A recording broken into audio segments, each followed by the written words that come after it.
Hi, guys. Hello. Good to see you. Good afternoon. Good evening to some. Good morning-ish to some as well. I'm very happy to see you all here. Hi, Lauren. Hi, Lithuanian Ball. Hi, Dave. I think I actually made it in 4 minutes, maybe a little longer than that. It took the internet a little while to connect. My glasses were really dirty. I could not find my liquid that cleans them. Hi, Tammy. Hi, Theo. For those of you who were on TikTok a little earlier, and I had like a joint venture with another creator. He is a member of the Armed Forces of Ukraine, and he sometimes does these like battle things, and so I kind of wanted to, introduce him. Hi, Armin. Hi, Jillian. Hi, Carrie. Hi, Annette. Hi, Brandy. Hi, Juju. Hi, Auntie. Hi, Ryan. Hi, James. Oh, hi, Meister Zanozach. So I have some very cute things to share with you at the beginning of this live that have nothing to do with political analysis or warfare analysis for like 5 minutes. Hi, Mariana. Hi, Alex. Hi, Alex from Kyiv. Hi, Beatrice. Hi, Kayla.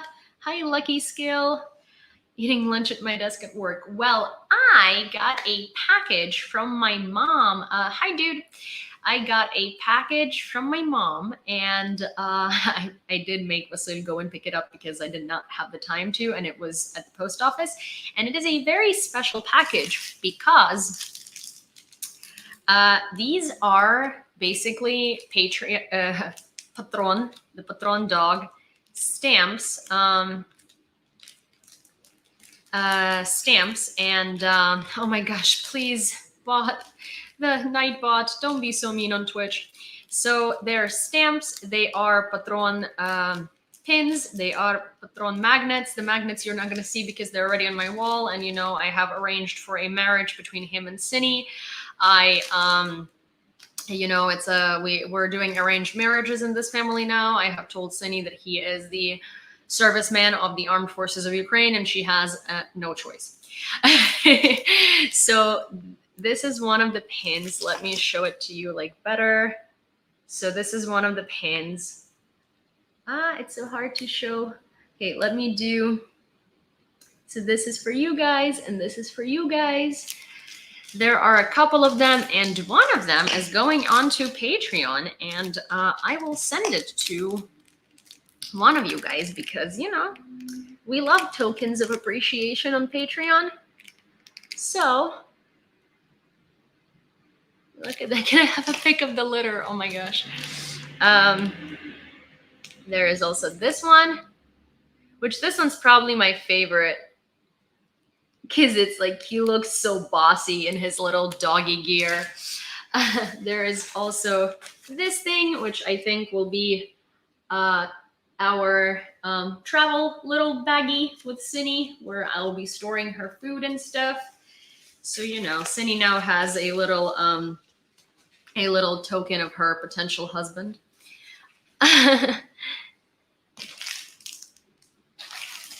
So there are these awesome stickers. I love that my parents just like stock the releases of these stamps and get all of them and just surprise me with them. It's such a cute little token. I love it. I love that this is like Patron looking down on Matryoshkas. Also, oh my gosh, guys, please don't, if you're on Twitch and Nightbot is being, and Nightbot нарывается, or Nightbot is being annoying, please don't pay attention to it. Oh, здравствуйте. I see. So that is a disgusting person who used a Z swastika and a V swastika to say hello in Russian. We love that. So these are some more stickers. Well, these are not stickers. These are the actual stamps, the actual patron stamps, which I think are so cool. We have so many patron related things, you know. I will try to like speed through them, but this is an envelope.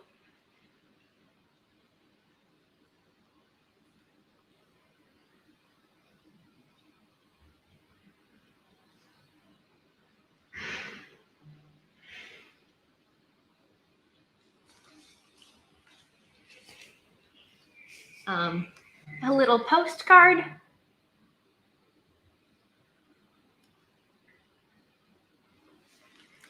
A little postcard. A little envelope. And here's where the fun is. So, wait, sorry. Wrong envelope. But here, one of these envelopes, these, is where the fun is. Here, hi, Elliot. So both of these,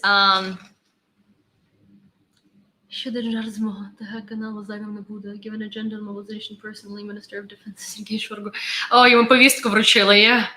But so these are limited edition stamps, and they are 1 stamp per sheet. And I have 2 of them. So one of them is going to end up on Patreon as a little token of appreciation for one of you amazing people, randomly selected as per usual. And this is an envelope with patron stamps as well. And these are already on the envelope, and we call it in Ukraine pohashane. So it's because it's approved, and it's approved with a little patron ink stamp. So yeah. So this is a fun little thing. There is going to be a little token of appreciation on Patreon. So that is just informational for you guys. If you are a member of the Patreon community, well then you are in luck, because Patron is coming for you. Okay, so with that said, there is so much information that has come out today. There is so much to discuss. There is an incredible amount of everything. We're going to go over all of that.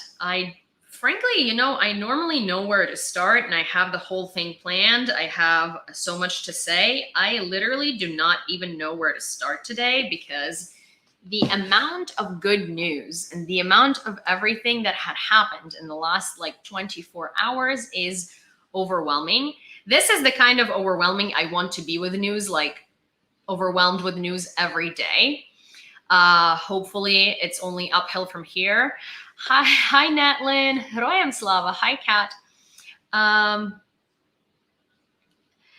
So someone commented on TikTok saying that Ork police has unalived a Russian protester in Moscow today. I have seen those news. I know. What I want to say is that while I feel incredibly horrible for that, and no one should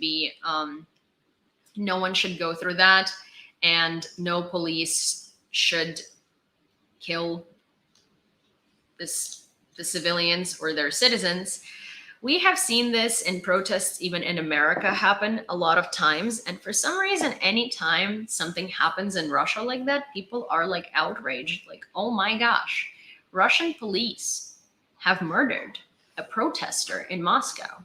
Well, here is the thing. While I feel horrible and that should not have happened, a female civilian dies in Ukraine every day at the hands of Russians.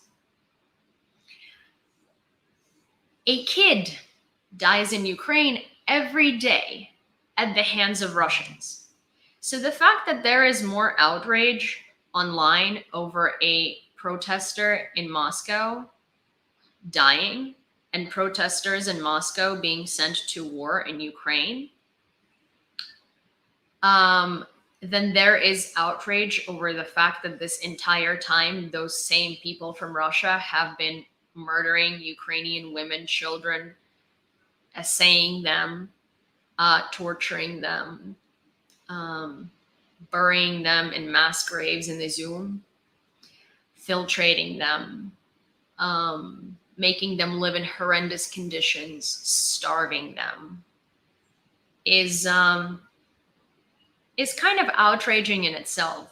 While it is horrendous that a protester was murdered by Russian police, do you understand that us Ukrainian civilians in Ukraine, we are the silent protesters who are not even protesting against some atrocities that our country is doing. We're literally just trying to live in our country, being the citizens of our country and identifying as such, and we're being murdered every day, or worse, solely because of that.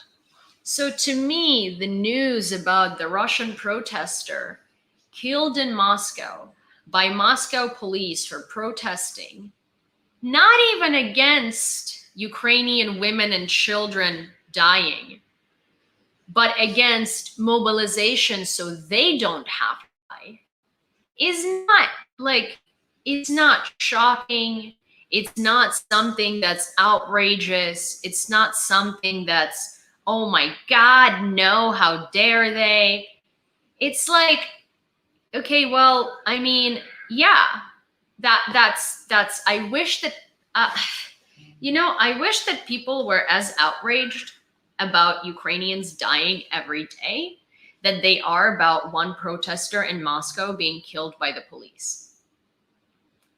I wish people were that outraged. We're so desensitized to deaths of Ukrainians on a daily basis that it's become a norm. Well, of course, I mean, yes, no, of course I'm outraged about the deaths in Ukraine, but like the protester in Moscow though, like, no, not but like the protester in Moscow though. Oh my gosh, no, a Russian citizen died for trying to finally fucking do something against their government. Well, let me tell you, freedom doesn't come free. And while they actually have the reason to die for their future, to fight for their future, to fight for a change, we are forced to. Here's the thing. She chose to go out there and protest against being sent into the meat grinder. She chose to try and fight for a better future for herself and her family.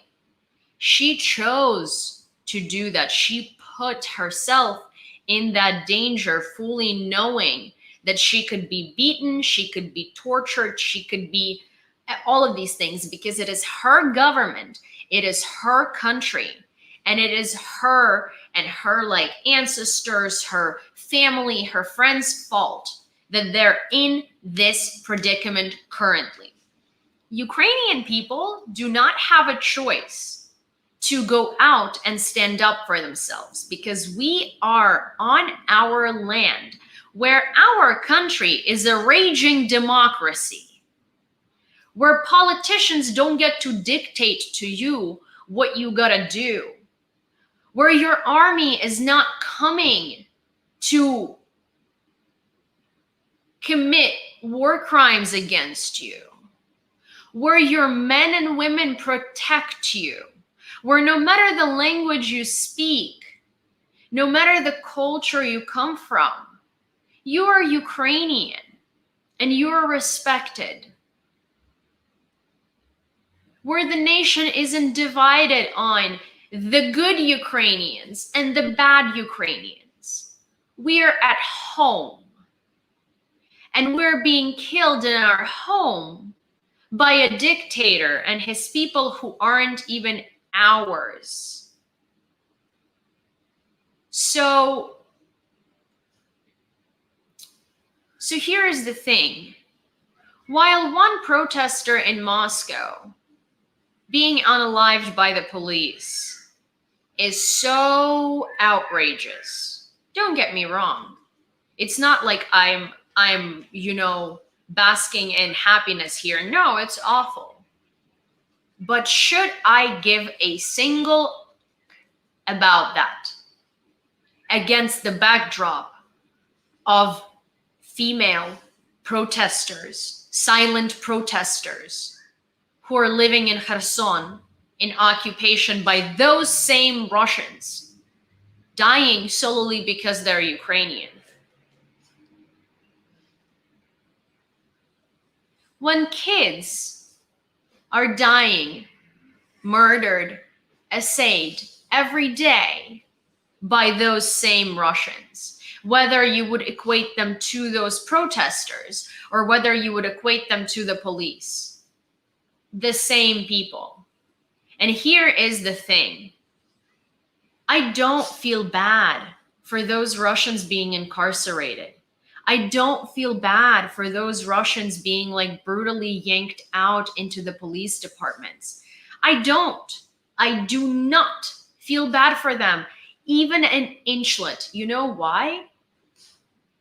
Because instead of protesting to get themselves out of this situation and actively doing something, they were not doing anything until their ass was on the line.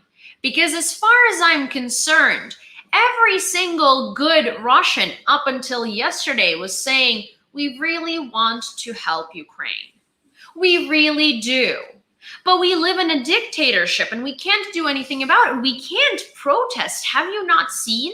They yank us into police departments. They beat us. We could die. We can't do anything. It's impossible. It's impossible. But then yesterday, when Putin announced general mobilization and now it wasn't about Ukrainians dying anymore, it was about Russians dying in Ukraine, suddenly, they can now protest. They can now come out. It doesn't matter that there aren't enough of them protesting, right? It doesn't matter now that millions of people are not coming out, because if it was millions, then we could do something. It's useless to even try, right? So now it doesn't matter. Doesn't freaking matter that they could die, that they could get arrested, that they could be brutally handled, that like they could go to jail for 15 years. It doesn't matter. These guys are being yanked out by the police, and as they're being dragged out, they're like, no to war, no to war. I thought that, thank you, Natlin, I thought that Russians couldn't protest. And here's two things. Here are two things that piss me off to the brim of no tomorrow. One, the slogan no to war. Dear Russian protesters, respectfully, you're not against the war in Ukraine. You're not against Ukrainians dying. Your slogan is not no to war. Your slogan is no to mobilization and no to us dying. By us, I mean you Russians. No to war is not your slogan because you didn't care about the war as long as you weren't dying in it. You didn't care about the war as long as Russia was gaining territory. You didn't care about the war while Ukrainians were being annihilated en masse. You started caring about the war when it was no to Russian humiliation in this war, when it was no to Russian mobilization in this war, when it was no to our sons dying in this war. You didn't give a when it was about us and you destroying us. So get your asses out and start saying how you really feel, and that is no to mobilization. Because in no galaxy do you care about the war. You care about you and your ass and your husband and your brother and your son and your nephew and your cousin dying in that war because they are a brutal invader who came to take our people's lives and our land. And pardon me, but if they die doing that, then that is on them. And that is on you. Because instead of trying to prevent it, you were perpetuating it and you were doing nothing. So that is one thing that bothers me. Two things that bothers me is all the people outraged. Sina, come here. Is all the people outraged about Russian protesters being brutally handled and all the people cheering them on because the Russians finally stood up. Look at them, despite knowing that it's not gonna do much, despite knowing that they're going to be incarcerated, they finally stood up for Ukraine. Guys, I want to slap that out of you. What do you mean that they finally stood up for Ukraine? They did not stand up for Ukraine. They stood up against mobilization. They stood up against Russians dying. They stood up against not wanting to go fight for these lands that they don't even care about. It was fun when Russia was acquiring them. It's not fun when you actually have to do something to keep them because you don't care about them in the first place. It is not fun when you can't flee to Georgia because Georgia denies every visa. It is not fun when you can't flee to Finland because Finland denies every entry. It is not fun when Mongolia only takes in Asians from Russia in order to prevent the genocide of the minorities, but literally tells white Russians to go F themselves. It's not fun. Not fun. And that is what Russians are protesting against. Not being able to leave Moscow is what Russians are protesting against. Not being able to move to a different country and flee is what Russians are protesting against. They weren't protesting until now. They were fine with everything. Cindy, please stop. Cindy, baby, stop. Thank you. That's what they're protesting against. Not the war, not the atrocities. I wish that Russian citizens were as outraged about what they have done to Ukraine in Ukraine, to Ukrainians, as they are about the general mobilization of Russians. I wish. But no. And on that note, I wish to ask you to please not let me know about the poor Russian protesters that are dying at the hands of the Russian police, poor Russian protesters that are being detained, poor Russian protesters that are whatever it is that is happening with them. I wish to ask you to please spare me from hearing about Russian protesters, and whatever it is that's going on in their country. I politely ask you, and I'm politely letting you know, I could not give less of a living, flying about Russia, Russians, and what is happening to them.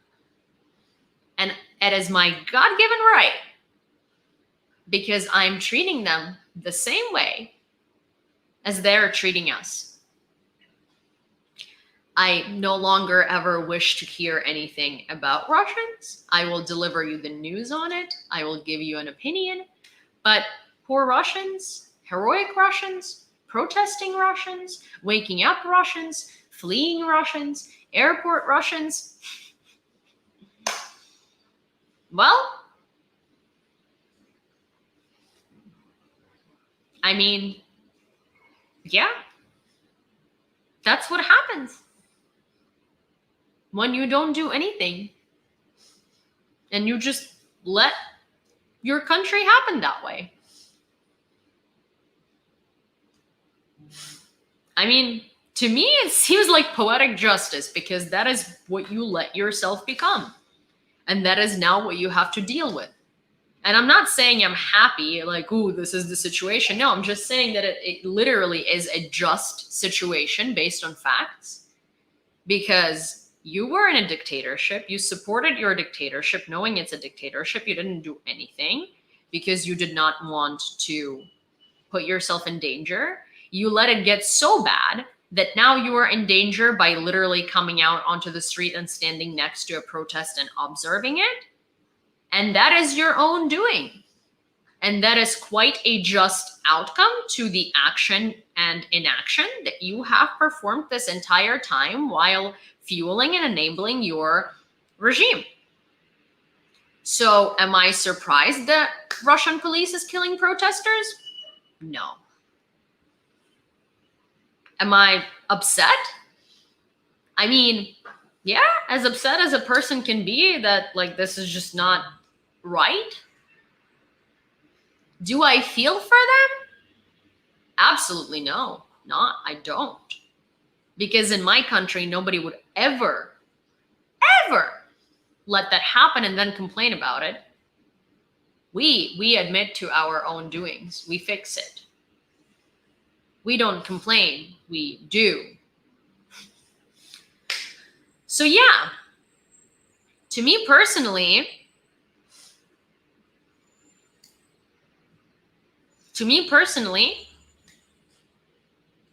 it's a reasonable outcome. And that is just what it is. And that is just what they're going to have to deal with. They had an opportunity to do it before it got that bad. They had an opportunity to show their government that their government is not in charge of them. What they did show their government is that, in fact, it is. And now that they don't want the government to be in charge anymore because they're humiliated on the world arena, they're like, oh, crap.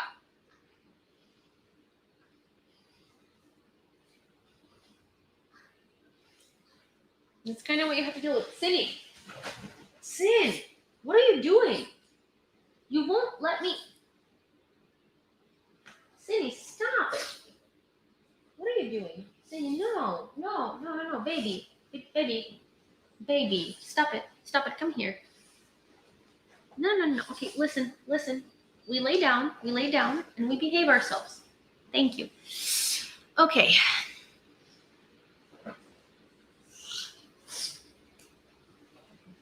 Oh my gosh. Oh. Yes, Cindy is misbehaving a little bit. So yeah, that is kind of what it is. And that brings me to the point of another interesting, well, that one is poetic. And that one is a little bit, I am a little smug about it, I will admit. But here is another line of poetic justice. Thank you, Evan, that I want to demonstrate to you. Remember that convoy of Russian military vehicles that was heading straight onto Kyiv proudly on February 24th? It was 40 kilometers long. Do you know how long the line at the Russian-Georgian border is?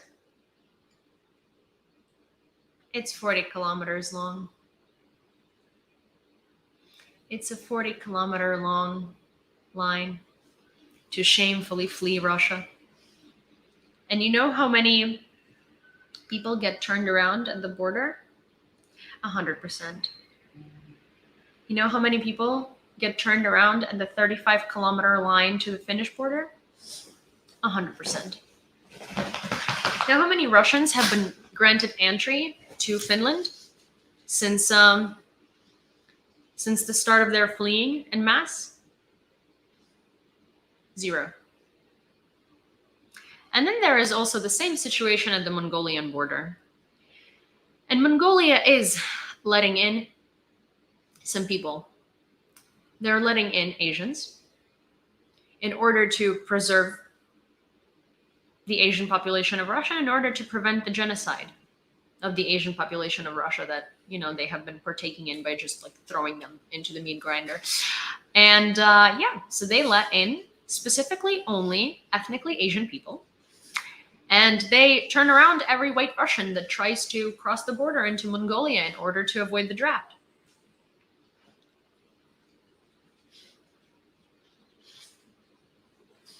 So yeah, that one is very poetically just for me.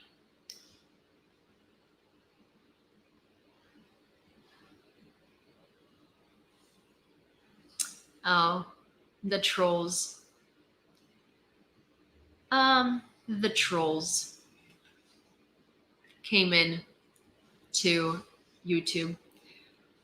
I'm agreeing with everything you're saying, but since you seem young and fit, then when are you going back to Ukraine to take up arms on the front line? First of all, honey bunny, I would be standing in a 6 months long line to join the armed forces of Ukraine.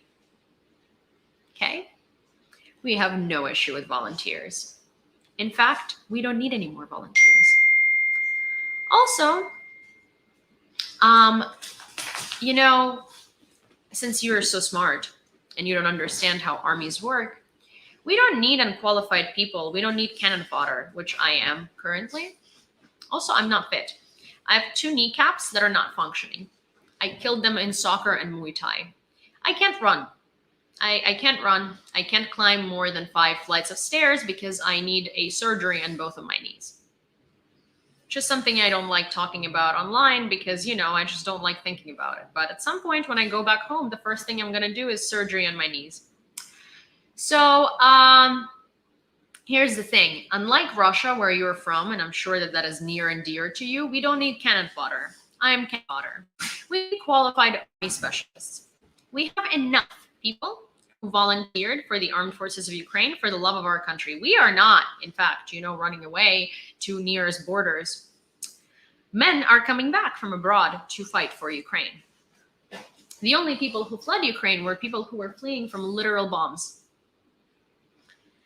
And so, as I said priorly, the way the military functions, a normal military, a military with standards, a military that is actually a military, not a joke, is that you volunteer to join the military and then you get training. Normally, your training would be 6 months. During wartime, it would probably be expedited to 3. Okay? So while we need people to volunteer who are already qualified to serve in the military, know the military business, have served priorly, are trained, and do not require training, because that can be useful in any military. We do not need any more people that we need to train because we are currently training millions. Just FYI. So I would be redundant. 1. 2.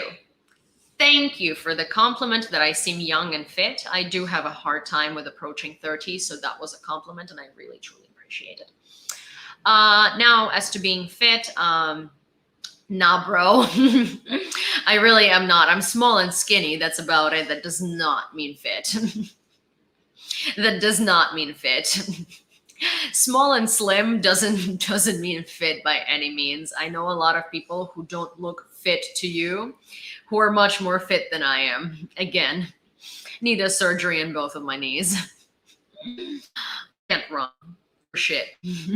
Like, genuinely, every time I finish a 1 mile run, even in the most proper sneakers, and trust me, I have very proper sneakers. Thank you, Skylar, for your connections at Nike, that I was able to purchase with an incredible discount. Otherwise, I would not be able to afford them. Even when I run in them, I come back home in agony. I require a double knee sleeve for my knee to not make a sound every time I bend it. So fit I am not. But also I am a much, much, much, much more useful to my country, fighting on the informational front, fighting the information war, and fundraising for resources.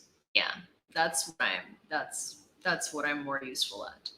Also, to some troll that already has been blocked, asked where my military experience comes from. It comes from a military analyst in my family. It comes from a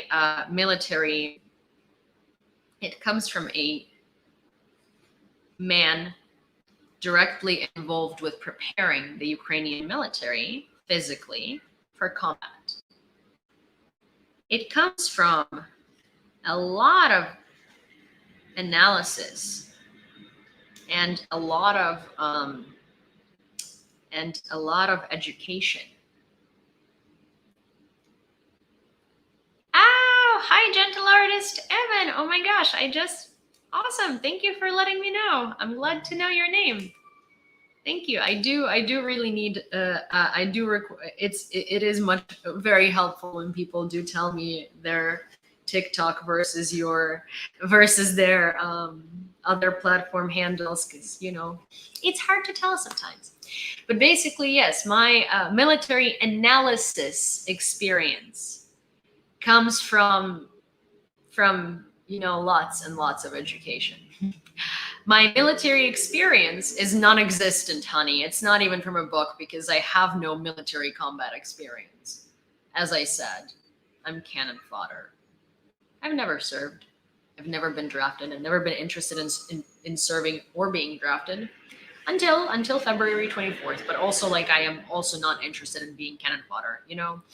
If I had actual physical capability, and if I actually was an athletic person, if I knew how to handle a weapon, if I could run at least, I would actually highly consider it.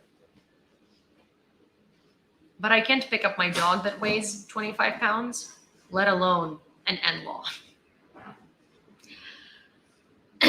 So yeah, there is that. Rather, I cannot carry my dog that weighs 25 pounds up 4 flights of stairs without being like, ugh. So yeah, we do have that.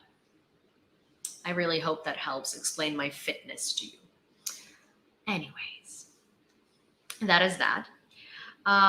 Moscow airport is overwhelmed with all of the Russian dirtbags that are trying to flee the mobilization. All of their flights out of Russia have been sold out within a matter of minutes after Putin's speech.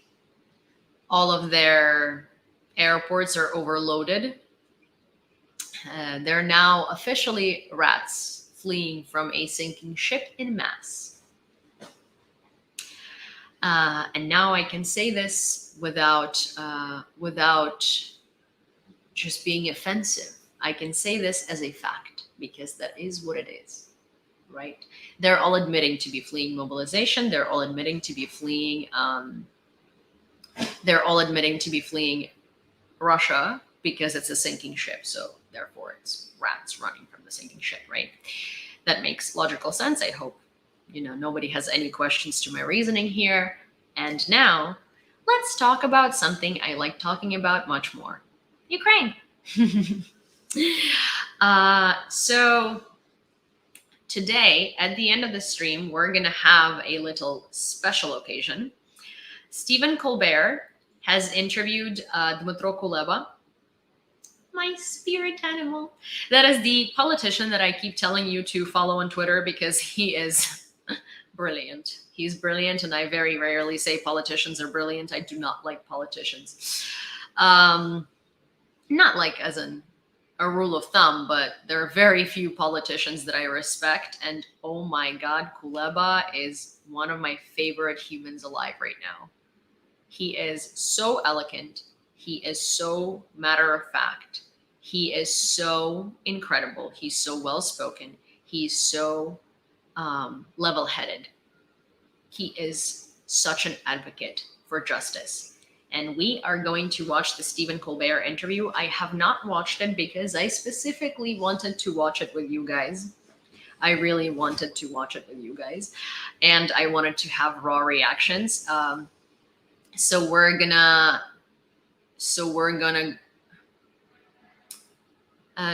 are going to watch it all together. So that is going to be the end of the stream, just FYI. With that said, Ukrainian army has been rumored to have reached a very interesting destination. The city under the name of Enerhodar. Now, I don't know if Enerhodar needs an introduction, but if it does, I will hint that a certain nuclear facility is located on the territory of that city. And a certain armed forces formation has been spotted at the sign of the city entrance to that city. So, let me introduce to you the Ukrainian military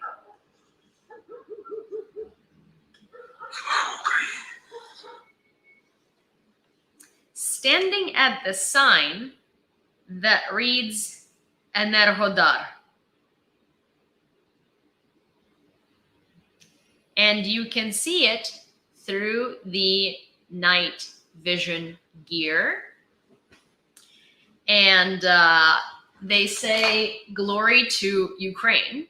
Well, they whisper, because obviously they need to be quiet. But that is one of the most incredible news. Last night, I was on Twitter, and there is a very reputable war journalist who usually likes to tease with very, very much approved information that is really, really high key. And he had tweeted and said, "Hey." So first of all, before we knew about the exchange of the POWs, he tweeted and said, "Hey guys, hey Ukrainians, don't go to bed. There is a surprise waiting for us." And then after that, after everybody was like super duper overjoyed, he said, "Those are not the only good news. Stay tuned." Hi, Truthful. Slava Ukraini. So now I'm wondering whether this was the good news about Enerhodar or whether it is actually going to be something even more epic than that. But at the moment, Heroyam Slava. But at the moment, we have that. The Ukrainian army had at least approached the city of Enerhodar. Now, that could mean two things. They're either actually pushing up the front line and they're actually moving into Zaporizhzhia Nuclear Power Plant territory, or that was a reconnaissance mission. But even if it was a reconnaissance mission and they were just quite literally scoping out the territory, that is big. That is big. But also, I would highly doubt that it would be a reconnaissance mission and they would be able to reach the city symbol of Enerhodar because there would be Russian troops standing guard there. So I would say that my prediction is they're most likely advancing onto Enerhodar. So I think there is going to be some very, very, very interesting information coming out in the next couple of days. Hi, Gareth. Good to see you. I think it's going to be a very, very, very interesting next couple of weeks. So let's stay tuned. I mean, I can't say anything more than that simply because I don't really, thank you, Truthful, simply because I don't really, there is no confirmation to anything and I can't really say anything in that matter because I don't want to speculate, But with that said, oh no. But with that said, that is incredible news. And oh no, I am an awful, awful person. Awful, awful person. Oh no. There is a little tiny fly that just flew by my coffee and it spilled a little. Anyways, let me move this away from all of the Patron stuff because that is just not great. Yeah, so With that said, Ukraine looks to be approaching Zaporizhzhia Nuclear Power Plant. And with that said, it looks like we're going to have some very, very news-filled couple of days. If you have missed the broadcast yesterday, and if you have missed the broadcasts yesterday, then I'd like to remind you that yesterday was one of the most epic POW exchanges in the history of this invasion, or an invasion in general, because we have returned, hi, pineapple, because we have returned 215 POWs, among which were 5 commanders, and not just 5 commanders. The commander of the 36th Separate Marine Brigade, Serhiy Volinsky, the commander of the Azov Battalion, Denis Rades Prokopenko, and the deputy commander of Azov Regiment, Kalina, call name. So, Palomar is his actual last name. But that is an incredible piece of news. There are 2 more commanders. They're not as wow, big name commanders. One of them is the commander of the 1st Separate Marine Brigade, and the other one of them is high in the military chain of command in Azov as well. So those are 5 commanders, and those are 5 highly televised commanders, highly publicized commanders. Also, Prokopenko was quite literally sentenced to capital punishment by the DPR pseudo-republic. So they were very much talked about. Another thing that I want to say is one of the things that really, really surprised me, they did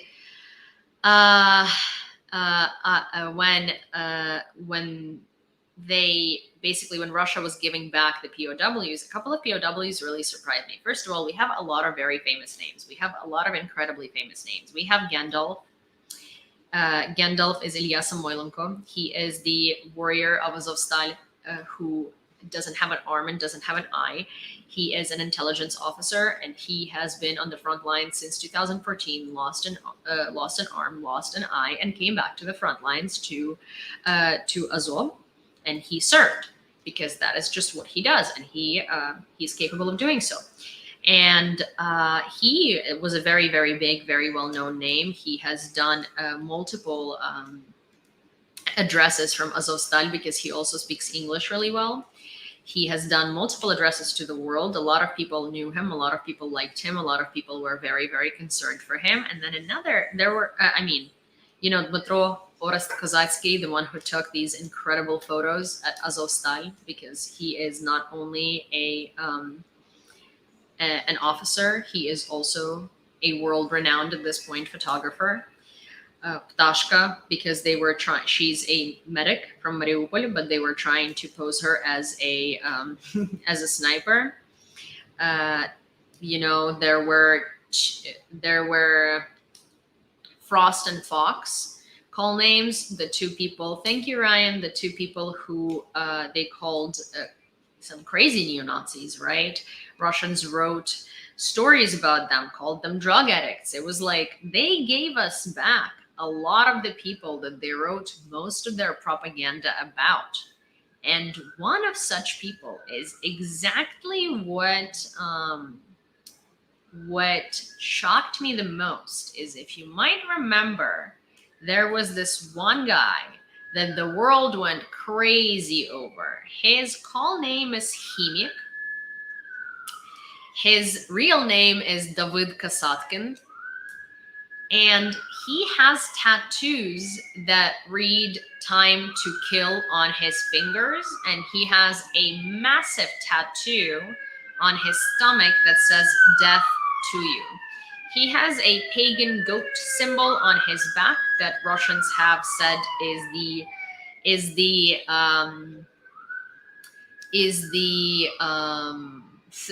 devil symbol and the symbol of the Antichrist. But point is, the guy's tattoos were so so out there and so questionable that he was the star of Russian propaganda. They said he was a soccer skinhead, that he was dealing drugs, that the reason why his call name is Chemik, which is chemist, is because he was quite literally like cooking meth at his house and selling it, and that was his like thing before Azov. In Azov, he was like a Russian propaganda gold mine. You know how they were saying, you know how they were saying all of the all of the Azov guys have like Yahtzee tattoos, Yahtzee symbols, that they have like some crazy stuff, written on their bodies and stuff like that. He was a gold mine for that rhetoric, and it is incredible to me that they have let him go, because that was their main, that was their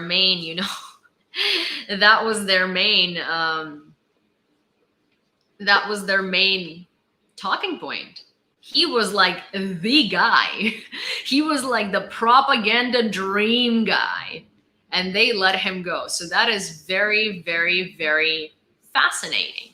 I mean, I am incredibly happy that they came back home. I also, personally, I do not see any issues with a tattoo that says "Death to Ya" on a man who is protecting his country from a Nazi invasion. I don't see any problem with that. Well, I mean, I'm personally, I would not choose to tattoo "Time to Kill" on myself. Neither am I justifying that, because I feel like that is a little excessive. But also, to be fair, "Time to Kill the Invaders." Like, yeah, I get that. The pagan goat, again, beautiful artwork. I saw it, honestly, as a tattooed person myself. I was like, wow, that must have hurt a lot. He also has a neck tattoo that must have hurt a lot, and they're all very well done. Oh my gosh, hi Graham, so good to see you on YouTube. But yeah, basically, they're beautiful artworks, but some of the rhetoric in these tattoos is a little like, okay,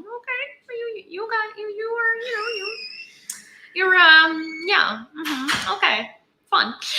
But at the same time, it's nothing crazy to see on a man whose life is defending his country, But at the same time, also Russian propaganda goldmine. Not my choice of tattoos, not something I would personally go with, but also I am not a soldier on the front lines fighting the Russian invasion since 2014, But yeah. But there we go. So there is that. And to me, it was one of the most surprising exchanges, obviously outside of the commanders, right? Out of the servicemen, general servicemen. Also, he is a battalion chief. He's a lieutenant battalion chief too. So that's not like a low appointed, low appointed service member. Lieutenant battalion chief is not like a low rank; it's a high rank. Привет, Lviv. And so it's interesting. It's interesting. So yeah, I will go back on Twitter and I will show you, because I've done that before. I've done that on yesterday's newscast, but if some of you have missed it, I'm sure you have, because it was pretty late. I'd want to show you all of the pictures of the people who have been confirmed released so far, and I will give you their rank. Some of them, one of them, I couldn't find their rank, but all of them I could find their ranks and who they are, and so I am going to show you them. So this is Chemik. This is the guy with an incredible amount of tattoos. If you go a little bit down his torso, it literally says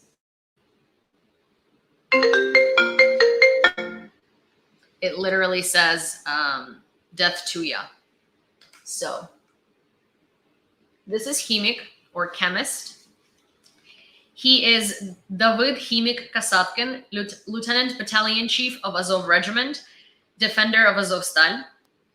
Yevhen Bova, Battalion Chief of the 1st Separate Marines Brigade, defender of Azovstal.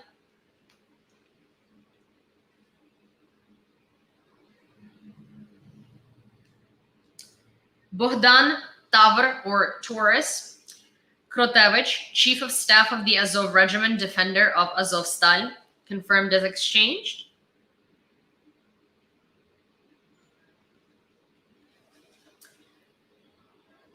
Ilya Gendalf Samoylenko, intelligence officer of the Azov Regiment, defender of Azovstal. This is him.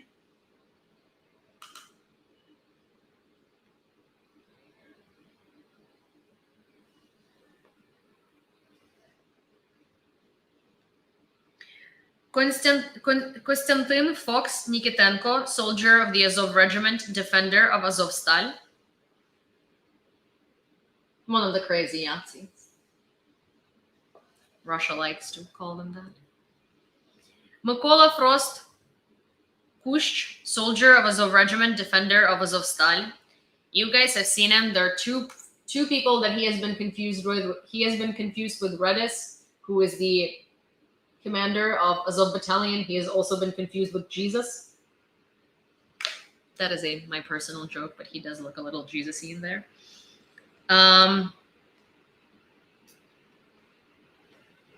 Here. Denis Rades Prokopenko, commander of Azov Regiment, defender of Azovstal.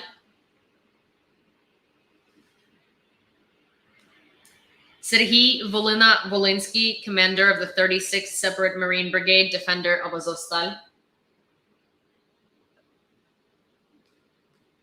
Sviatoslav Kalina-Palomar, deputy commander of the Azov Regiment, defender of Azovstal. Mariana Mamonova, combat medic, defender of Mariupol, 8 months pregnant.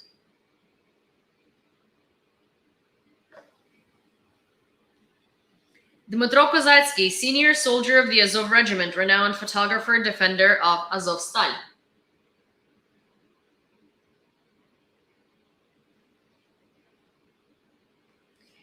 Katerina Ptashka Birdie Polishchuk, combat medic, defender of Azovstal.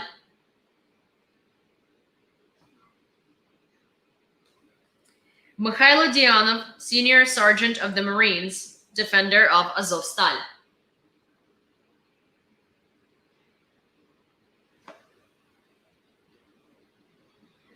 And there is a full list of names. I can read them to you, but they do not have call names, so it will be very, one of the things that I want to do today, in between translating Torque's interview, or rather transcribing Torque's interview for further translation into English and for voiceover, I want to go through this list and I want to look all of them up and see if we can find any more familiar faces. I'm also waiting on Torque to let me know if any of his friends are back from captivity. I really hope that they are. It would be fantastic news. But I'm sure that he is like rejoicing right now, and I'm sure he's I'm sure it's one of the best days for a lot of Azov regiment fighters. So here is also Aidan Aslan. Everyone know that we're now out of the danger zone and we're on our way home to our families and whatnot. Not just us, there was also in total 10 foreigners that were in captivity. We're going to be pretty quiet in regards to media stuff until we get things sorted out and whatnot. We just want everyone to know the good news, etc. So thanks to everyone that's been supporting us and whatnot. So it's really muchly appreciated. Really. So this is their first address, and they are saying that they're going to be pretty quiet with media and stuff because, well, they need to get back to their families first. They also need to get things sorted out. They need to talk to their governments. They need to there is a lot that needs to happen before they can speak to the media. So there is not going to be that many interviews with any of the exchange POWs yet. So give them a little bit. They also need, they need medical evaluation. They need physical rehab. Some of them need psychological rehab. It's like, I would say, I'm sure that there are a lot of journalists like, waiting to get an exclusive interview so they could be on air saying things like, this is Taurus. Taurus has gone through hell and back in his fight for the free Ukraine. But with regard to their privacy, with regard to their health, with regard to their well-being, the first and foremost thing that they should be doing is reuniting with their families, is reuniting with their friends, is getting all of the necessary care and getting all of the necessary comfort that they need at the moment. So that's that. Okay. Do they know she knows? What are you talking about? Okay, so let me, I need to turn on the light. I will be back in about a minute. And for now, well, Cindy's here. You probably are not going to see her. But give me 1 second. I will be back. I also need to get like a spoon and mix my my coffee so I don't have to drink syrup straight out of the coffee cup. See you in a minute.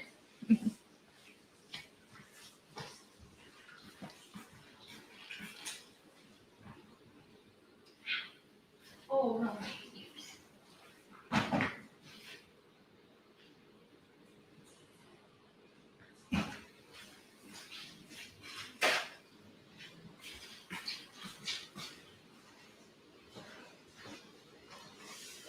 Also, to all of you people who call me physically fit, that is such a joke to me. I just stood up and my knee cracked because my knees are trash. And it just hurts so much because I've been sitting.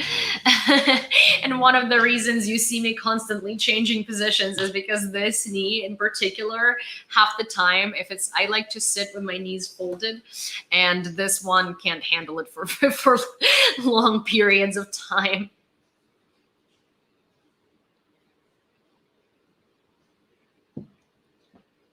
I am making music with my knees, Cat. It's my talent. Where is this YouTube feed from? It's from the US. It also says it literally in the stream information if you'd like to see it. Wait, what is going on? Why is this so blurry? Oh, there we go. Yeah. So there is that. Okay, China calls on Ukraine and Russia to cease fire and resolve the conflict through dialogue, the country's foreign ministry. Dear China, you are the one country that I'm not going to call naive because I know you are not. What are you talking about? You, more than anybody, know that this is not going to happen and dialogue is impossible in solving this conflict, because at this point, Russia does not deserve dialogue. And Russia did not want dialogue earlier when it was trying to invade Ukraine and when it was trying to take Ukrainian territories. Also, here is the thing. You don't negotiate with terrorists. That's something that you don't do. And Ukraine is not going to do that. Okay. President Biden addressed the UN General Assembly. Main points from his speech. Russia has shamelessly violated the basic principles of the UN Charter. This war is about extinguishing Ukraine's right to exist as a state and the right of Ukrainians to exist as people. If nations can pursue their imperial ambitions without consequences, then we endanger everything this very institution stands for. No one has threatened the Russian Federation, and no one but Russia has sought conflict. Putin is making irresponsible nuclear threats. The decision to mobilize is a mistake. This is bad news for the Russian people. The United States is working closely with its allies to prevent a potential Russia's attack on NATO territory. The US wants the war to end on fair terms. We will stand in solidarity with Ukraine in the future. Office of the President of Ukraine said the First Lady of Ukraine, Olena Zelenska, held a meeting with the United Nations Secretary General Antonio Guterres. British Prime Minister Liz Truss, the First Lady of France Brigitte Macron, and Executive Director of UNFPA Natalia Kanem during her visit to New York on the occasion of the 77th session of the UN General Assembly. I'd also like to point out that during this General Assembly and during the past 2 weeks, the mood in the EU and in the world, the Western world, has changed drastically. Even Macron has spoken out very firmly against Russia. Everyone has been speaking out again for disqualifying Russia from the UN, for taking away their veto power, for restructuring the UN. Everyone has not been flip-flopping anymore, and everyone has been very firmly making Russia an outcast and a pariah, and standing really in solidarity with Ukraine. As in, they're not anymore just making loud statements, they're quite literally pushing for action to eliminate Russia from the world arena. And that is a very, very big shift. That is an incredibly strong shift. And so I know that a lot of countries have promised a lot of things before, but in lieu of Putin's threats of using tactical nuclear weapons, the US said if they do that, the US will respond. And they will see how to respond based on what Russia does. And I don't think that this is the same as when they said if Russia uses chemical weapons and then they use them in Mariupol, and the US was like, oh, we can't prove that because we can't get into Mariupol, which they knew from the very start they couldn't, right? So why say that at all? But this time, I do not think that these are empty promises.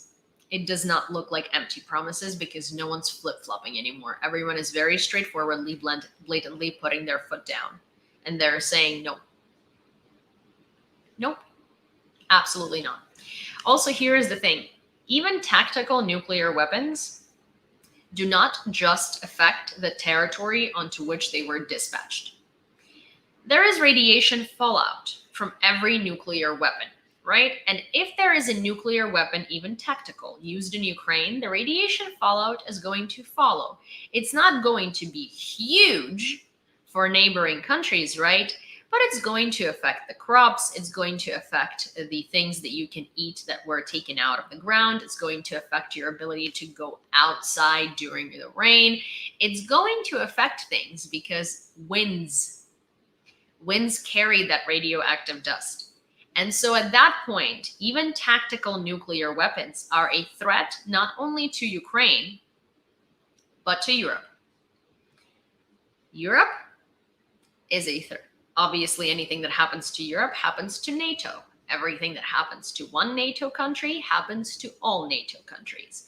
So at that point, the use of tactical nuclear weapons is a threat to NATO directly. It is not anymore just something that is happening in Ukraine. Just bear that in mind. Russia handed over 10 foreigners captured in Ukraine to Saudi Arabia. The plane with the prisoners has already landed in the Arab country. Crown Prince of Saudi Arabia, Mohammed bin Salman, mediated the negotiations. It is noted that he communicated directly with the Kremlin and the Ukrainian side. It is known that the Russians handed over 5 Britons, 1 Moroccan, 1 Swede, 1 Croatian, and 2 Americans. Their names have not yet been disclosed, but their citizenships match the publicly known facts of foreigners taken prisoner who fought on the side of the Ukrainian armed forces. Some of them were even sentenced to death by the militants in occupied Donbass. In Germany, investigators from the Federal Department of the Federal Police conducted a search of the businessman and oligarch of Uzbek origin Alisher Usmanov, who is considered one of the pillars of the regime of Vladimir Putin, writes Spiegel. At the beginning of this year, Usmanov's fortune was estimated at 19.5 billion. Hi. Oh, thank you. Thank you, documenting Russia. And hi, Johan. Also, mods. Documenting Russia is documenting Russia's war crimes, documenting Russia's terrible behavior. They are a friend, not an enemy, just FYI. Russian army shelled 2 districts of the Dnipropetrovsk region at night. head of the regional military administration, Valentin Reznichenko. The Russians fired 20 shells with Grad multiple rocket launchers at the central quarters of Nikopol around midnight. The shelling damaged 17 multi-story and private houses, a gas pipeline, and power lines. A man was unalived. Russian shells also hit 2 hospitals, a school, a soccer field, a museum of local lore, administrative buildings, several stores, and a market. Hi, Director Lib. The Russian invaders launched 9 missile strikes at the Zaporizhzhia and its suburbs. Zaporizhzhia and its suburbs. Deputy head of the office of the president, Kyrylo Tymoshenko. The enemy struck the regional center in the morning. Housing infrastructure has been destroyed. According to preliminary information, 1 casualty is known. 5 were wounded, said the head of the regional military administration, Alexander Staro. In particular, a hotel in Central City Park was shelled. The building has undergone significant destruction. There are still people under the rubble. Also, an electrical substation and a TV power station were hit.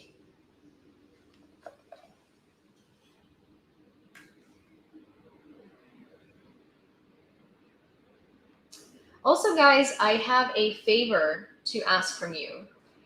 I have posted a video snippets on TikTok, and I have also posted them on Twitter, and I have posted them on Instagram. I posted one on YouTube, and another one is coming up today, and I am asking you, please do me the largest favor, and please, please, please share it. But not only share it, add your commentary, add the commentary of this being a fighter of Azov, of this being the hero of Azovstal, and please share it to your profiles, because the more people watch that video, the more people can see and understand who Azov are. It's not even that I'm asking them questions that would particularly change your mind about like who they are if you consider them crazy Yahtzees or anything. Welcome to the spy lair again. It's just quite literally, they are telling you why they've joined Azov, what Azov is for them, what is nationalism for them. You can draw your own conclusions of who you think these men and women are. So this interview particularly is with Tork. Honestly, Tork is one of the strongest, smartest, sweetest, teddy beariest human beings I have ever met. And he's also an invincible hero of Ukraine who protected Mariupol and Azovstal. Hi, CyberDoc. And please, the more you share, please duet the video on TikTok. Please retweet the video on Twitter. Please comment and share to your stories on Instagram. I don't know how you can share on YouTube, but please do that too. Because at the end of the day, I'm waiting for my monetization to be approved. And one of the things that I really want to do is I want that video to go viral. So the money from monetization can go to Tork so he can buy an apartment for his parents, because Tork and his parents are from Mariupol and they have lost everything they had. So I would really like to make it possible for them to, hi Zaporizhzhia,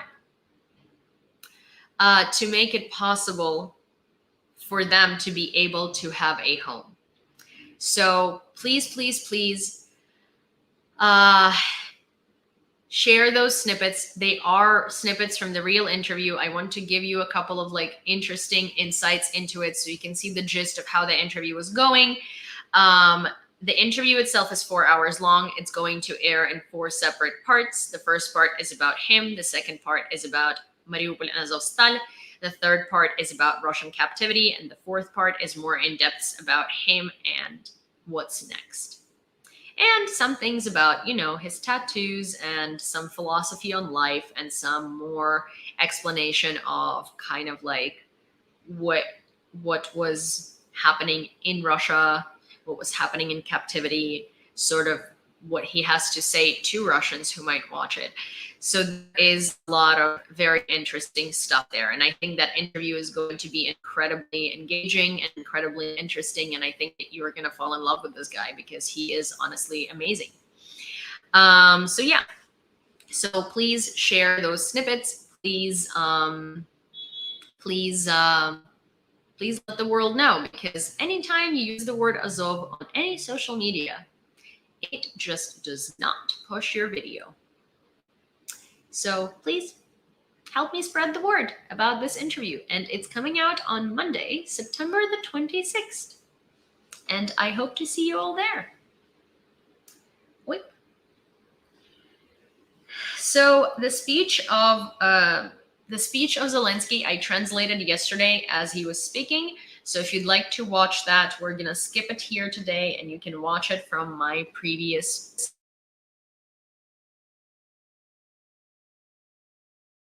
I just unplugged my camera by this was a me issue. I was gonna unplug. Sorry, I was gonna unplug the charger and throw it into my iPad, but I ended up unplugging this. Also, I am.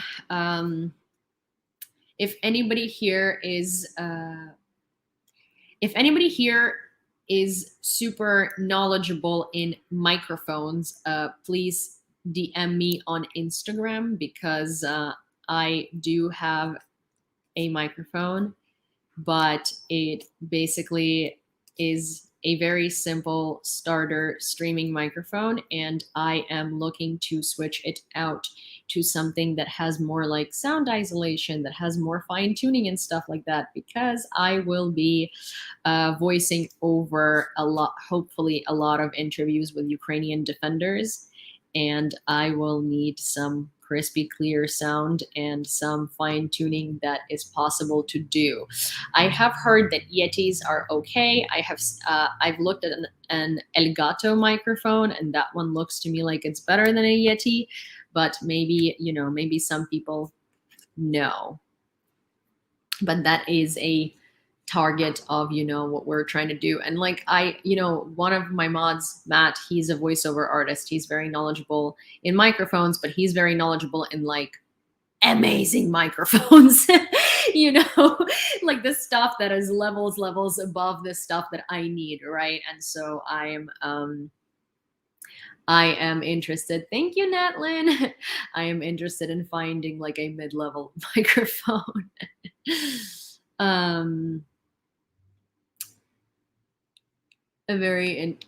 Microphone. But anyways, you guys, hi Todd, if you guys are aware of things like that, please reach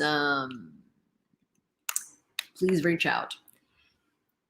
But also, like, when I say please reach out, I rather am asking for advice from someone that doesn't just know which microphone is considered good, but someone who has tried multitudes of microphones and can and can recommend me between the two, or like between a couple, because I know that everybody gets Yetis, but also like I don't necessarily thank you, Mariana. I don't necessarily think that like the most hyped microphone is always the best microphone, right? I think that there are sometimes outliers or less known things that are much better. Like for instance, a Yeti is 150, right? But it doesn't have like the little like muffler thing on top of it, right? That like filters out the noise. And with that, it comes out to be like 200 something, because Yeti is a famous brand. But like, let's say Elgato with the muffler thing is 170, right? So different price point, but also it seems like these microphones have very little differences. However, one is cheaper and one is more expensive. Like it looks like Elgato also has like a bunch of different fine-tuning options and an app that comes with it, and you can connect it to like your phone app, and you can connect it to your like computer app, and you can tweak it in real time, even like during a stream or something like that. So these are the things that I'm curious about. I'd like someone who had tried a couple of microphones. Okay. Mykolaiv was subjected to a massive rocket fire overnight. Preliminarily, S-300 surface-to-air missile systems. Head of the Regional Military Administration, Vitaly Kim. As a result of the shelling, multi-story houses, windows, gas pipes, water supply, the cinema, the theater, courtyard, and administrative buildings were damaged. Also, a warehouse caught fire due to the rocket attacks. Preliminarily, there were no victims or casualties. Detailed information is being clarified. Operational Command South, the Ukrainian armed forces destroyed 2 Russian command posts and an ammunition depot in Kherson. Ukrainian military aircraft conducted 21 strikes against the Russian invaders, and the Marines destroyed a Russian Mi-24 helicopter from the ground in the south. The armed forces of Ukraine also discovered and destroyed an Orlan 10 UAV.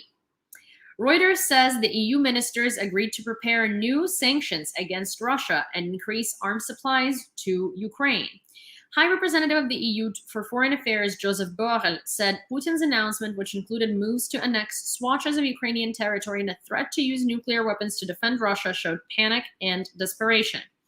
It's clear that Putin is trying to destroy Ukraine, Borrell told reporters after ministers met to decide how to respond. He also said the 8th package of sanctions against the Russian Federation would affect more relevant sectors of the Russian economy and will continue to target those responsible for the aggressive war in Ukraine.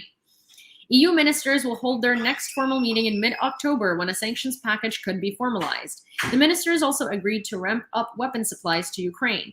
Borrell declined to give further details on the type of sanctions or military support, but said he believed there would be unanimous support within the bloc for new measures. One of the things that has been discovered is that a lot of the things that weren't sanctioned, that are available in Russia, can be used to produce chemical weapons. So I am going to say that this is probably going to target that particularly.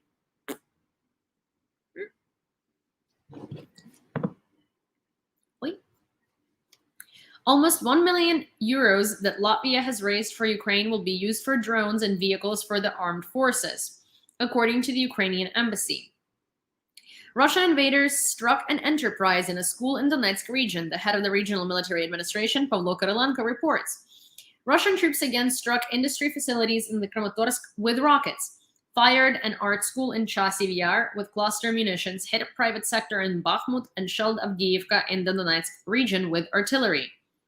According to the mayor, there were no casualties in Kramatorsk, but serious destruction. So one of the things that I can tell you with all of these strikes that have been increasing and increasing during the past couple of days is that shows despair. That shows their despair from all of the POWs that they have released, that shows their despair for all of the successes on the front lines of the Ukrainian army, that shows their despair of all of the protests among people in Russia, that shows their despair because they can't organize a mobilization, that shows their despair for everything, except unfortunately that despair produces more and more victims. So one of the things that I read about yesterday that kind of made me chuckle a little bit, but Russia said it was going to be partial mobilization, and a Buryatia citizen yesterday put it out on Instagram or Twitter, one of these social networks, that yesterday the police in Buryatia came for her brother to draft him into the military, to conscript him into the military. And fun fact is that her brother, well, not fun, upsetting fact, is that her brother had died like years prior. And he was also not suitable for the military because he was disabled.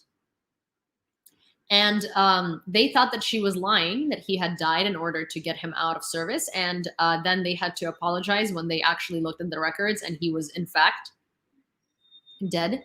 And she said, what kind of partial mobilization is this if they're coming for the dead? But that is Russia for you, you know. Can't even die in peace. You're going to be mobilized.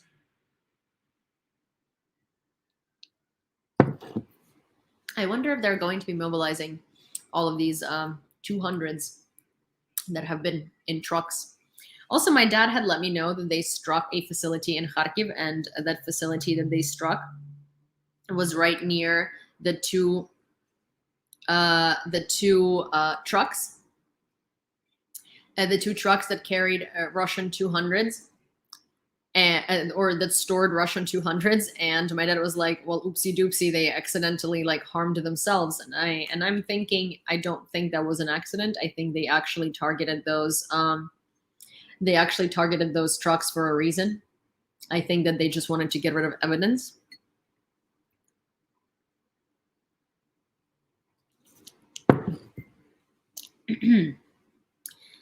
Roskomnadzor will block Russian media for discrediting Mobilization, agency website. Russia's federal executive agency, Roskomnadzor, the Federal Service for Supervision of Communications, Information Technology, and Mass Media, has threatened to block media outlets in Russia for disseminating information on mobilization received from sources other than the official ones. Well, because now even Russian propagandists are kind of turning onto the Russian official sources. So now that area of the domino of the card house is falling as well, because at this point, even the propagandists are like, well, actually, we're not that successful on the front lines. I mean, they are still trying to promote the mobilization, you know, the whole like West is threatening us thing, but they're not like singing the same narrative anymore, and it's harmful to Russia. And so Putin ain't happy. Putin's behavior only goes to show that his invasion is failing. Prime Minister of Canada, Justin Trudeau.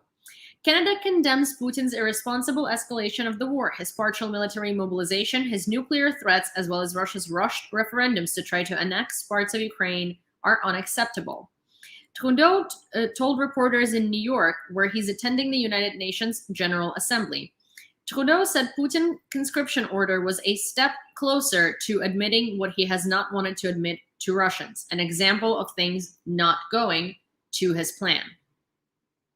Russians are trying to leave the country. There is a multi-kilometer traffic jam on the border with Georgia. After Putin announced a partial mobilization, Russians are trying to leave the country. People are already on the opposite lane. It's impossible to get through. The border is standing still, comments the author of the video. There you go. Enjoy the view.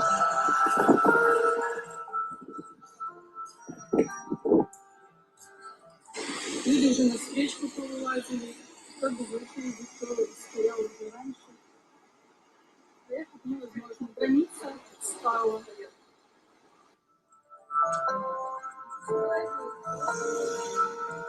Россия.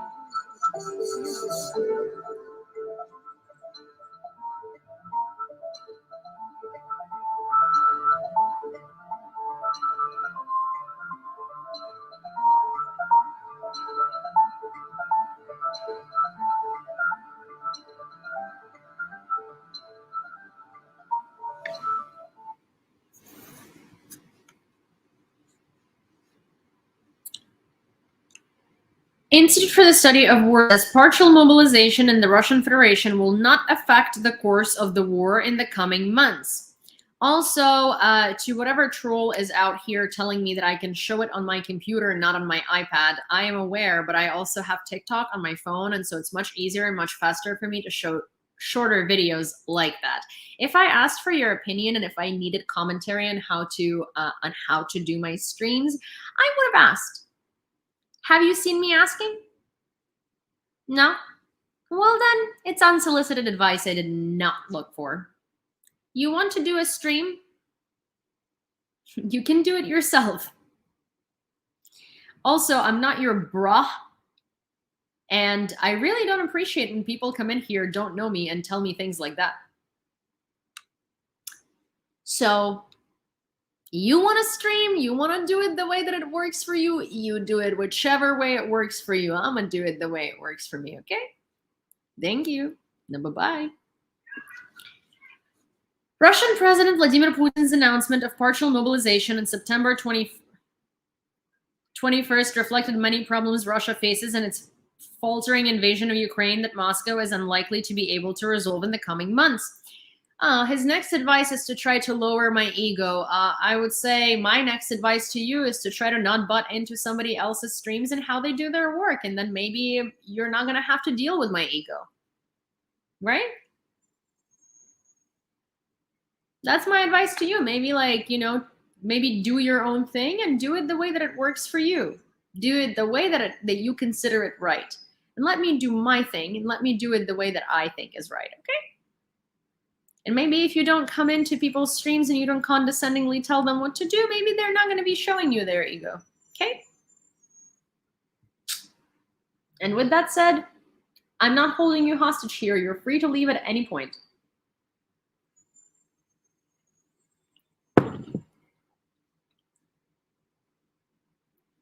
An explosion near the central market occurred in Melitopol. The local publication RIA Melitopol writes that according to preliminary information, a military store was blown up. 3 people were injured, including allegedly a Russian soldier. The occupation authorities said that it was a terrorist attack by the Ukrainian intelligence agencies aimed at intimidating the citizens amid the referendum. The mayor of the city, Ivan Fedorev, emphasized that it was a provocation. According to him, the Russian occupiers themselves arranged the explosion to accuse the Ukrainian authorities of terror amid the pseudo-referendum. He added that 6 Russian servicemen in particular suffered at the hands of the Russian invaders.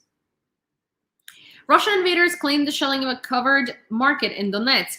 They blame the Ukrainian armed forces. The so-called mayor says there are at least 5 killed. Local news channels publish a video of the destroyed bus with people inside.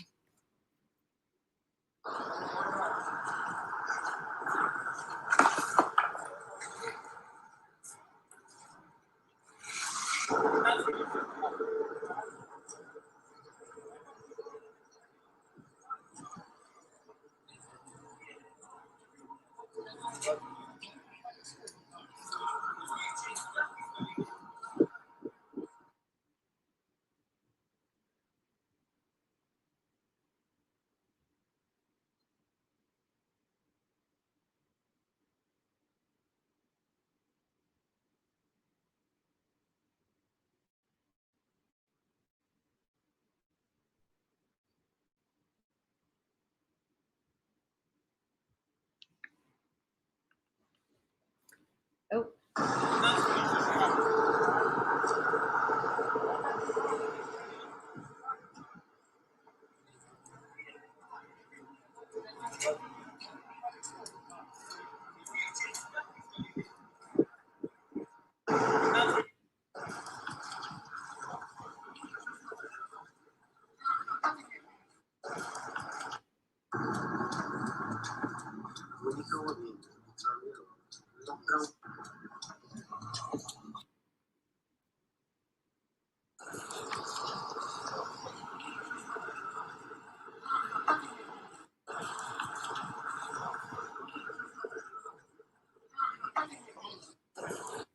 This is Donetsk.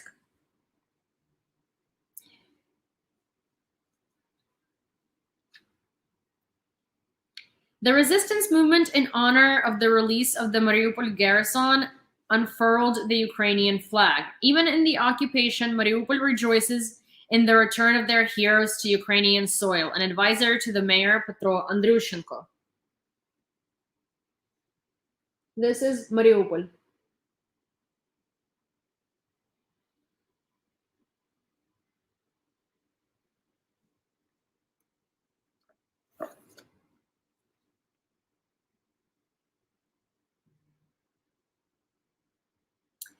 The World Bank has allocated the first funds to invest in the Ukrainian economy since the beginning of the war. The press service of the Ministry of Economic Development and Trade of Ukraine. The International Finance Corporation, which is part of the World Bank, has allocated $30 million for investments in Ukraine and Moldova. The ministry noted that the funds would be channeled through a trust fund of $200 million, managed by the American-Ukrainian investment company Horizon Capital. The company will invest in fast-growing technologies and export-oriented companies operating mainly in Ukraine and Moldova. Xi Jinping urged the Chinese military to prepare for real combat at China's national defense briefing. It is necessary to understand the new situation and requirements to focus on preparing for war and to have the courage to explore and innovate, he stressed. According to Xi Jinping, the People's Liberation Army of China has a new structure and even a new appearance, as institutional obstacles, structural disputes, and political issues have been removed. General Staff says the Russian occupiers in the Luhansk region forcibly exported residents of 2 settlements. The violation of the norms of international humanitarian law and customs of war remains the norm of the behavior of Russian servicemen in the temporarily occupied territories. Thus, in the area of Svatova, to hide the engineering equipment of the territories, the Russian invaders forcibly evicted the residents of the settlements of the Honcharivka and Kuzmanivka from their houses and removed them deep into the temporarily occupied territory of the Luhansk region. Military equipment is being hidden in the villages, said the head of the regional military administration, Serhiy Haidai. Ukrainian Defense Minister Alexei Reznikov stressed that the Russian automobile plant Moskvich plans to produce 300,000 vehicles a year, and the same number of reservists will be mobilized. Well, ain't that poetic justice? Here are some more photos from the release of Our Heroes that you guys have not seen yesterday on stream. You might have seen them on Twitter, but also it's just a pleasant thing to keep looking at. So I'm going to continue showing them.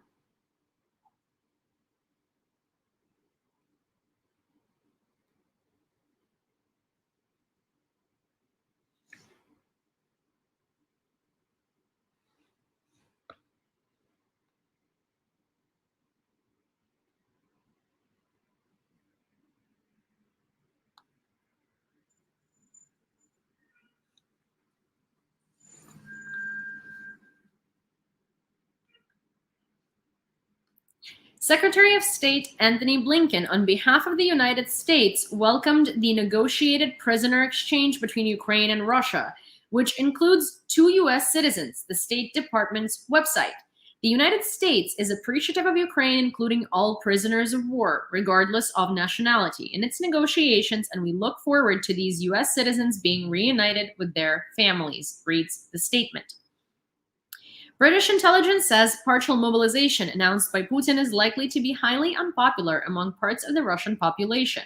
So here is like one of the things that I wanted to say about that, right, is I've been asked about this, and I've been asked actually about a Ukrainian armed forces soldier today on that like brief live that I did, what I think about the partial mobilization in Russia, right? And I think that this was a move done to help Russia with their crisis on the front lines. And what it's actually do is it's going to serve as another card in that card house that is falling and that is going to ruin the fundamentals. Because the people don't want to die. They're not idiotic. They know there is a war in Ukraine. Most of them, especially those who were silent before the mobilization, just like the volunteer one, right? They know the Russians are losing. They know that Ukraine is hell for them. They know that most of them don't come back. They know the approximate numbers of losses. They don't want to die. They're not going to go into the military. They're not going to go fight for Donetsk, Luhansk, Zaporizhzhia, Mariupol, and some random land that they don't care about. They're not going to put their ass on the line for that. There are, of course, some Russians who are like, yes, motherland, we are going to go protect and expand the Russian Empire. But most of them, they only care for these lands as long as they're easy. Well, if you can add some land to Russia to, you know, perpetuate the notion of the big, great Russian Empire, yeah. But if you actually have to do something for it and you have to die for it, then it's suddenly not your land and the people living there are not Russians and you have nothing to do with them and you really don't go there. You only want to go there and they're only Russian and you only want to protect them when it's just easy to get that land. You know? It's like, why not? I mean, add land to Russia? Yep. We're a superpower. We can get as much land as we can have. Georgia is Russia. You know, Kazakhstan is Russia. Everything is Russia. Ukraine is Russia. Belarus is Russia. Everything's Russia. America is Russia. Okay? But like when you actually get a fight for it, it's like suddenly, well, it ain't so much Russia anymore. Never was. I mean, we're not gonna fight for some random land. We're only just gonna take it if it's handed to us. like everything in Russia. This step is effectively an admission that the Russian Federation has exhausted its supply of volunteers willing to fight in Ukraine. The summary says the British intelligence also notes that the new formations that Russia will create thanks to the new mobilization are unlikely to be combat ready within several months. No, they're just going to throw them onto the front lines anyway. Like, they're just going to throw them onto the front lines anyway. They're not going to try to make them combat ready. First of all, they're never going to be combat ready because they don't have equipment. So even if they have people, they don't have equipment. Like, the equipment they're coming with is... at this point, Russian soldiers are coming to the front lines into combat in Adidas sneakers. And I wish I was joking, but I've showed you photo proof before. Really, that is true. So what are you talking about? If they can't even give them army boots, what are these guys going to come in? In white Ladas? Are they going to drive into Ukraine in white Ladas with their Adidas sneakers and their tracksuits? Because that's about what it sounds like. Meanwhile, Vnukovo International Airport terminal in Moscow. In the photo are mostly men of the conscription age. Гарно так, гарно так means how beautiful, and it's a song in Ukrainian. Very, very situational. The number of Ukrainians ready to immigrate to the USA or the EU has decreased by 4 times, results of the survey by the Kyiv International Institute of Sociology. In 2 years, the number of Ukrainians ready to leave for permanent residence in the US or the EU has decreased by 4 times and is currently only 7%. Consequences of the shelling by the Russian invaders in Donetsk. A couple more angles.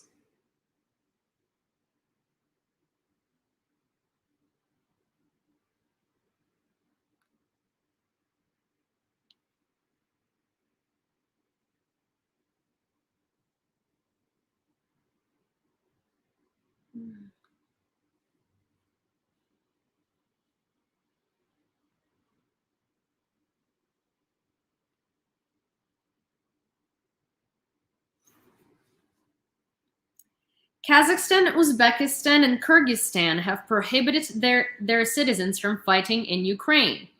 Andalu Agency. This is punishable in the home countries up to imprisonment for the term from 5 to 10 years in prison, with also possible confiscation of property. In Kyrgyzstan, from 5 to 10 years in prison. In Uzbekistan, up to 10 years in prison. In Kazakhstan, 5 to 9 years in prison. Being home is the best present. Mikhailo Vershinin, the police chief of Mariupol, who was released from Russian captivity yesterday, celebrates his 49th birthday today. Mikhailo fell into the hands of the Russian invaders at the Azovstal plant along with other defenders. We believe that the next birthday he will be able to celebrate in liberated Mariupol. He's the chief of the national police, and today is his 49th birthday. So I think that we should congratulate him with his birthday, even though he's not going to see it. But hey, I think it's an incredible birthday present. Freedom is an incredible birthday present.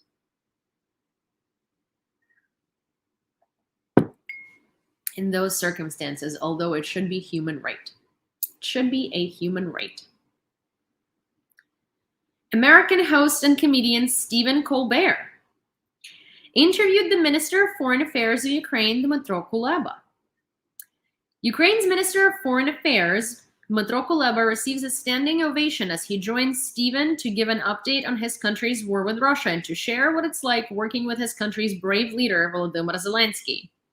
So this is the interview we're going to watch at the end of this newscast because I am so excited to see this interview. So incredibly excited. I have not watched it because I wanted to watch it for the first time with you guys.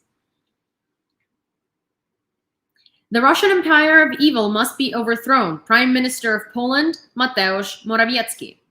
Ronald Reagan called the Soviet Union an empire of evil. Today, Russia is an empire of evil and lies. Europe thanks to the conservative revolution, must find the strength to overthrow this empire once again, Morawiecki wrote on Facebook, and this is a thing that was attached to the post. I wonder if Putin doesn't go to the front if he likes the war so much. Yeah, I wonder too. Why isn't he fighting for his lands?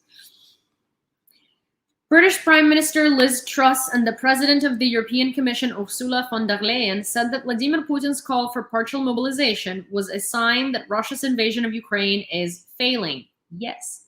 This is a statement of weakness, Truss and von der Leyen said. They recognized the courage and bravery of the Ukrainian people and underscored their joint commitment to sustaining support for Ukraine in its struggle as long as it takes.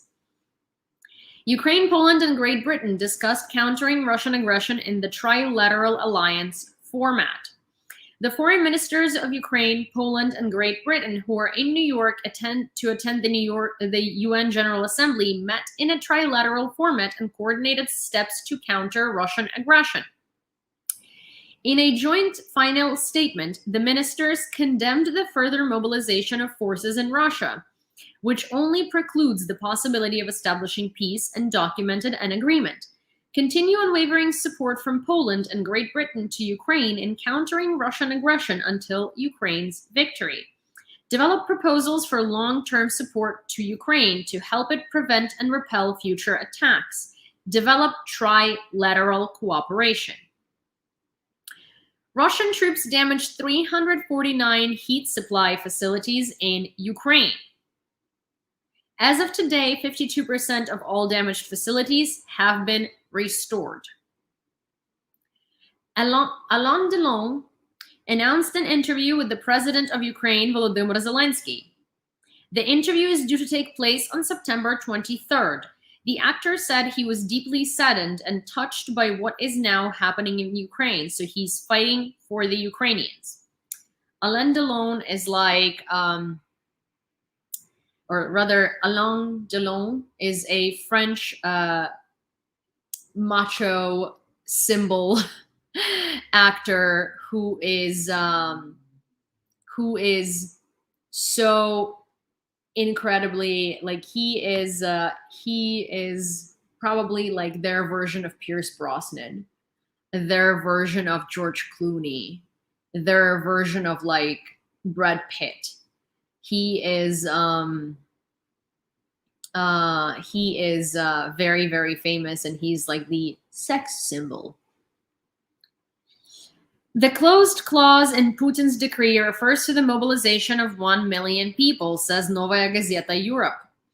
The publication's source in the administration of the President of the Russian Federation points out that initially it was discussed whether the entire text of the decree should be classified as restricted for official use. Representatives of the Ministry of Defense supported this approach. Later, according to the source, a decision was made to classify only the 7th clause, which concerned the number of persons to be mobilized. The figure was corrected several times, and in the end, it stopped at 1 million, the interlocutor of the publication specified. So basically, Putin is trying to hide from his people how many people he's actually going to mobilize, and obviously within that, it's going to show that this is not a partial mobilization, it's a real mobilization, because they're not going to get 1 million people from former military experienced people within the age of the draft.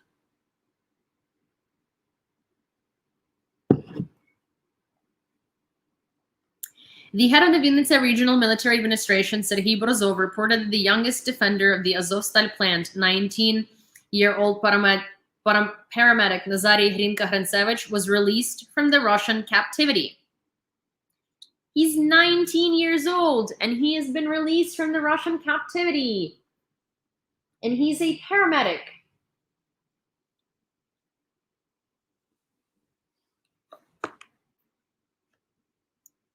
Such good news. Russian invaders destroyed refrigerated wagons with the bodies of their military as a result of a missile attack on a rail station in Kharkiv. They knew. They knew. They did that purposely. They did that purposefully to not have those bodies returned, because in lieu of Russians protesting, the last thing they need is to see a train with refrigerated bodies in mass.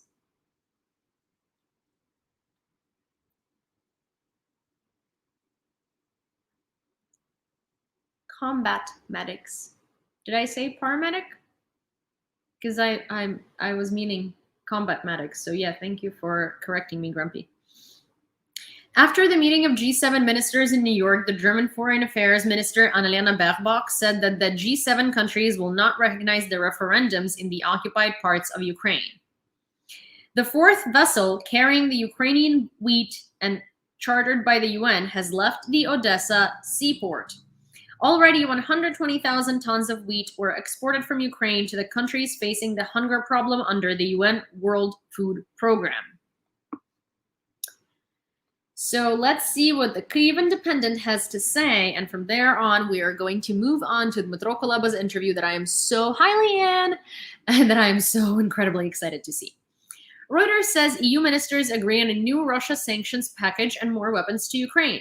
Ukraine's armed forces report destroying Russian Mi-24 helicopter in Kherson Oblast. So for those of you who are new, usually Kyiv Independent is sort of like an all-encompassing recap of everything we've talked about on the stream before, and also some new information and bullet points.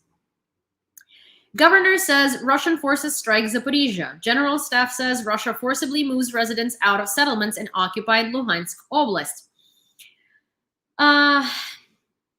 The residents have been taken farther into occupied territory in the oblast, the general staff said.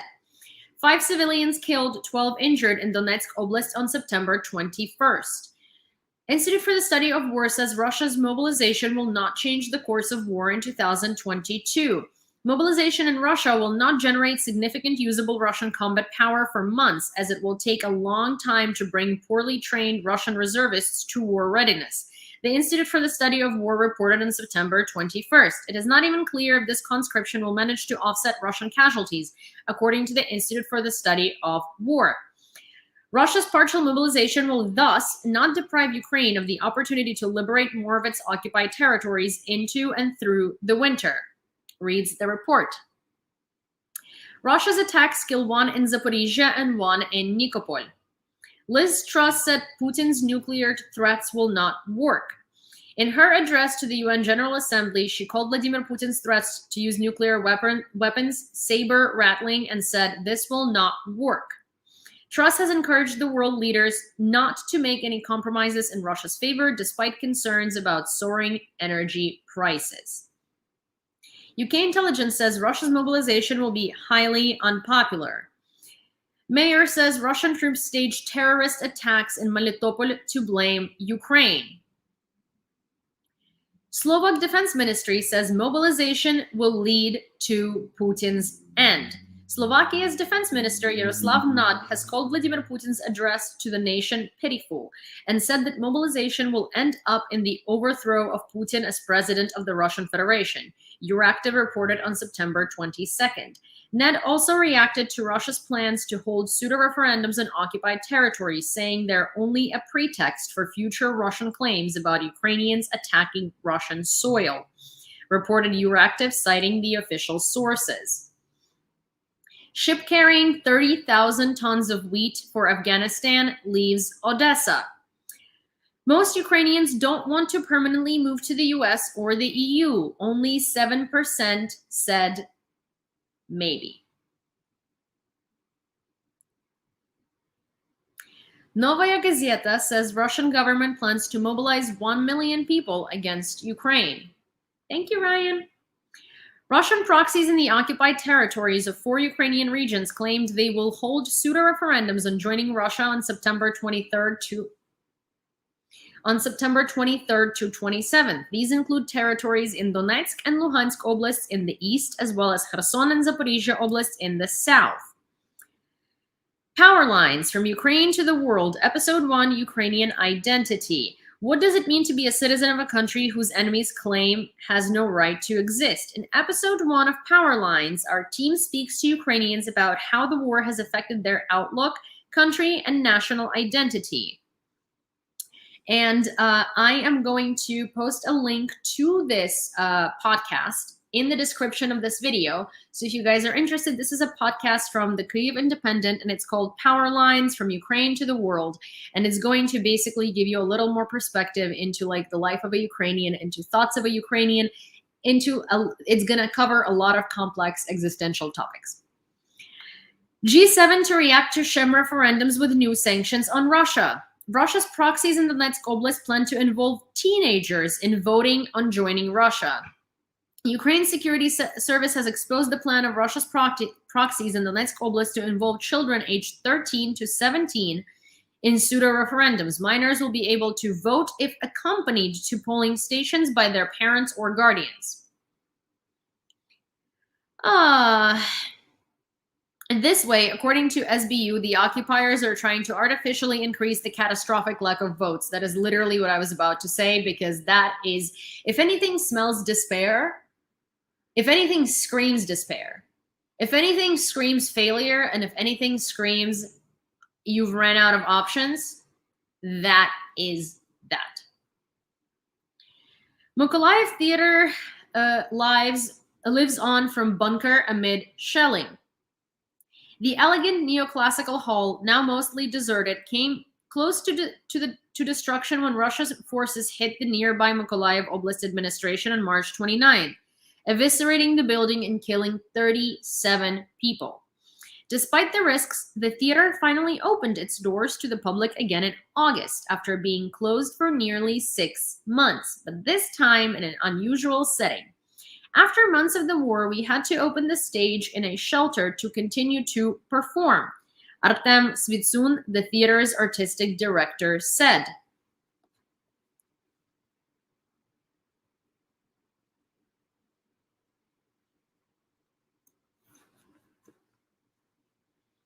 Finland seizes assets of Russian businessmen Arkady Volozh, gas tycoons Boris and Arkady Rotenberg. Kazakhstan won't issue residency permits to Russians without Kremlin approval. Kazakhstan's parliament speaker Malen Ashimbayev said on September 22nd that the country wouldn't deliver permanent residence permits to Russians without the Kremlin agreement. Some Russians began leaving for Armenia, Belarus, Georgia, and Kazakhstan, where Russians can enter without visas after Russian President Vladimir Putin announced partial mobilization. Italian Defense Minister meets Zelensky in Kyiv. Italian Defense Minister Lorenzo Guarini also visited Hostomel during his visit to the Ukrainian capital on September 22nd. Guarini also plans to meet with his Ukrainian counterpart Alexei Reznikov during his trip. Putin gives directions to generals in the field himself. Two undisclosed sources told CNN that Russian President Vladimir Putin was giving tactical orders himself, hinting at a dysfunctional command structure, the US media reported. Russian officers were heard complaining in intercepted conversations to friends and relatives about decision-making, CNN reports. Kuleba says France, Ukraine working on new Caesar howitzer delivery. Russians attack Ochakiv, Kryvyi Rih with Iranian drones. Blinken says Russia shredded international order, can't get away with it. U.S. Secretary of State Blinken said on September 22nd during the UN meeting that the world can't let President Putin get away with war. He added that whatever the Russian tide recedes, we've discovered the horror that's left in its wake, referring to Bucha, Irpin, and Izum, where torture chambers and mass graves have been discovered. Frankfurter Allgemeine, Russians fleeing mobilization could apply for asylum in Germany. Interior Ministry Nancy Faeser told the newspaper that Russians who oppose the regime and flee the country could be accepted as those running from political prosecution. As a rule, deserters threatened by severe repression receive international protection in Germany. He said, adding the granting of asylum is a case-by-case decision.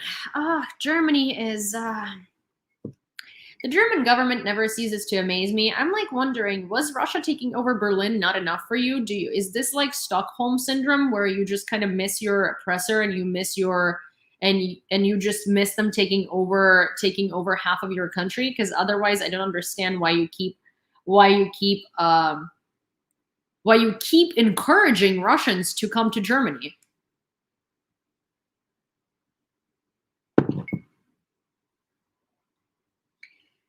Rotterdam Plus Case reopened by top prosecutor. The infamous case has languished in limbo for years. Now the recently appointed top anti-graft prosecutor has once again brought the investigation back to life. And that is an article that you can read on the Kyiv Independent. That is all I have for today from here. But we are now going to go over to YouTube, and we're going to share my screen, and we're going to watch Stephen Colbert and Dmytro Kuleba together, because you guys. Wait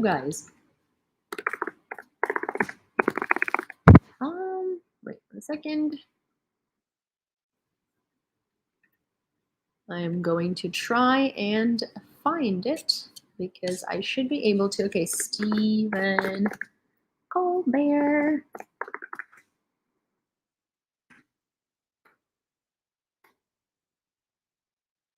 Stephen Colbert, Dmytro Kuleba. Okay, 12 hours ago. This is 9 minutes. Things just got worse for 16 hours. He's not bluffing. Okay, so Dmytro Kuleba. Nothing like. Why didn't you hunt him down? He's in your town. Oh, I mean, yeah. See, I was considering. Doing that. I genuinely wanted to go there and potentially, you know, like say hello or something. But then I figured, like, what can I do, you know? As in, like, this is not gonna, he's just gonna say hi to me and that's about it. And like, I'm not a crazy, like, fanatic, you know? I just, like, I would just be interested in talking to him, but obviously he has more things to do than give me an interview. So yeah.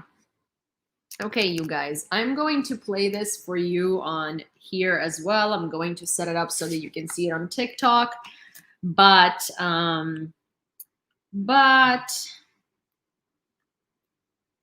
you are going to be hearing the voice from my computer.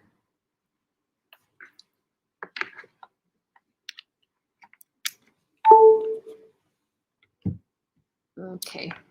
You guys know that, you know, YouTube is probably much better in terms of watching this in full screen, you know. So, alrighty, give me a second. Are we ready? Alrighty. Like the hometown charm of a county fair. You say so. What was that? Nothing. Ready to start eating healthier? Meet Kachava. Kachava is the world's healthiest all-in-one meal shake. A complete meal in seconds to keep you going for hours. It's made with a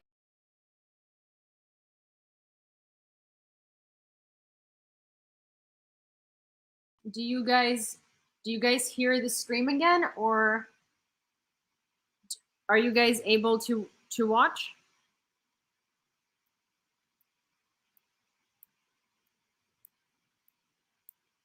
Wait, are you guys able to watch it, or no, it's not about it's not about orcs reporting. It's just that it stopped on Twitch.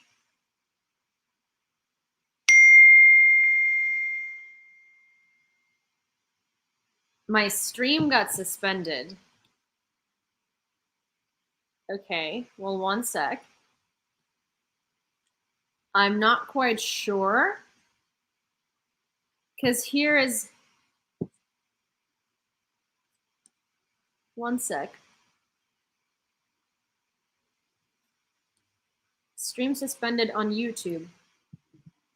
Okay, well, because here is the email I got, right? One sec.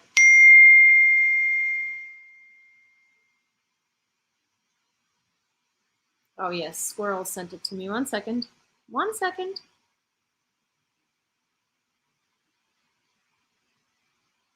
Policy violations. Due to a copyright match, your stream was interrupted. Streams are interrupted when copyrighted content is detected. After copyrighted material is no longer being streamed, streams are automatically re-enabled. Okay, so is it still suspended or?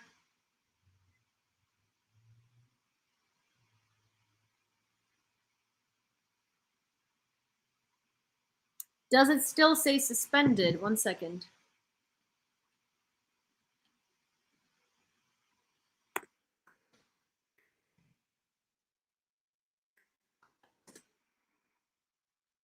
It's back up? Okay.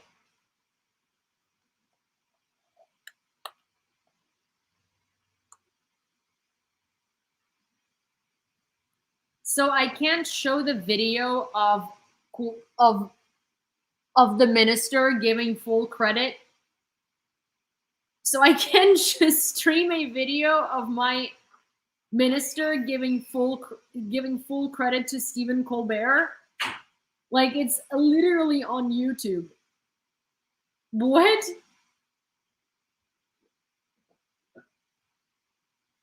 That's so okay. Well,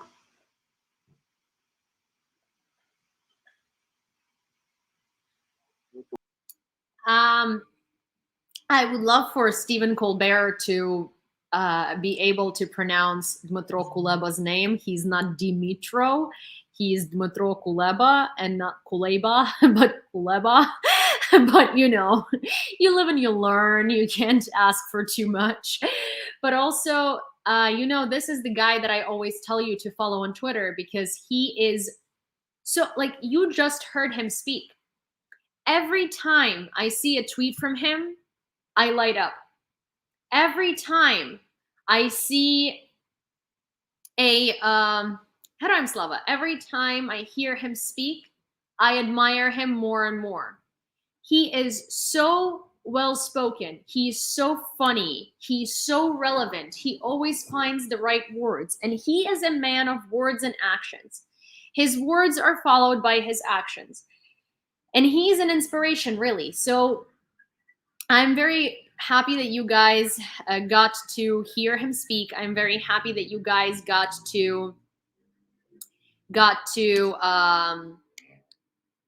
you know, hear this little bit. I am very happy that Stephen Colbert interviewed particularly him because Kuleba and there is this other guy, Podolyak, are the two of my favorite politicians in the world currently. And I think that they are truly what a politician should be, a person who stands up for their country, a person who helps develop their country, and a person who really, really, really supports their words with actions. And I think he's one of the most amazing, one of the most brilliant Ukrainian leaders at the time. And as much as everybody admires Zelensky, I also would like for you to, you know, look into Kuleba because he is brilliant. And I think, you know, his responses are so straightforward. They're so real. They're so accurate. And they're no BS. Hi, Annette. Well, YouTube was temporarily suspended for whatever reason, but it's back up.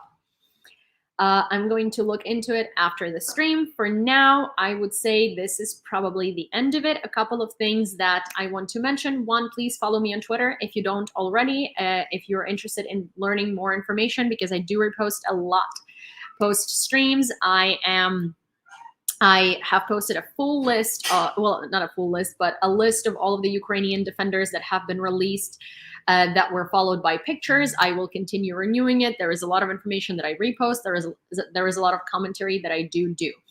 Please go into my Instagram, TikTok, YouTube, Twitter, and share the snippets of the interview with Torque so more people can see it, more people can watch it. I think it's incredibly important. And I think it's incredibly important for people to get to know these Azov fighters as individuals, not as only members of a specific garrison, right? Because it's important for you to know why they decided for themselves to go and serve their country and why Azov for them, because I think that another thing that I see as problematic is that people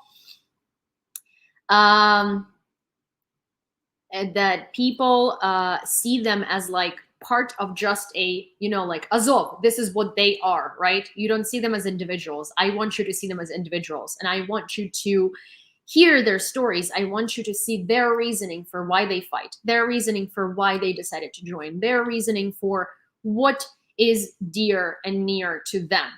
And I really hope that this interview will answer all of these questions for you. And I also do have a Patreon. On Patreon, there are some things published there that you're not going to hear in the interview, and I'm going to publish a story a day on Patreon from the interview with Torque, and some of them are going to be stories that you will hear in the interview, but you on Patreon are going to hear them first. There are 2 stories out already, and some of them are going to be stories that you will not hear in the interview. So if you'd like to support my journalistic endeavors, please join my Patreon. It is Spy News Network INTL or Spy News Network International. The link to my Patreon is in my bio. It's in my description on YouTube. It's also in my description. It's also in my link in bio on Twitter and Instagram and TikTok. On Twitch and YouTube, it's in my About section. And you can always click the link and it'll take you right there. The lowest subscription level is $10 a month. And I do really highly appreciate it. And every $10 goes a very long way and does allow me to continue doing this. As you might think that this is just me sitting in front of a camera, there is a lot of prep going into it. There is a lot of technology that I need to buy to make this watchable, listenable, and high quality for you. For instance, right now, I will need to voice over parts of the interview with Torque, where I'm speaking Russian, and I will need to translate it to English and voice it over. For that, I need a microphone. The microphone I do have currently is good for streaming, does not serve the rule in terms of sound crispiness and stuff like that, and just lacks a lot of functionality because it's an intro microphone, and it just doesn't serve the purpose for what I will need it for, especially if I'm going to be voicing over more and more interviews as we go. So there are a lot of hidden background costs that come out into it, and if you are able to, and if you want to, if you can, please support my Patreon. I will be incredibly grateful. And also, I'm very happy that you guys got to hear Kuleba. I'm very happy that you guys got to be here. I'm excited to talk to you some more a little later tonight. And I hope that you enjoyed the streams. And I hope that you had a fun time. And such good news. Thank you, Ryan. Such good news that came out from Ukraine in the past couple of days. Oh, thank you, Annette. Questions, discussions, anything? Let me know. Thank you, Jillian.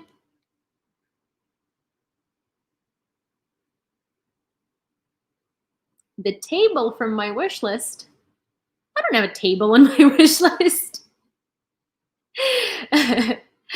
Oh, it's not on my wish list. The table is just something the table is something that I was just, I do want the table. It's not a priority right now. It's just a joke between me and my moderators at this point, but hi, Rainbow. Yeah. Tak samo. My Twitter is the same as my all of my social media is the same. It's the same handle. The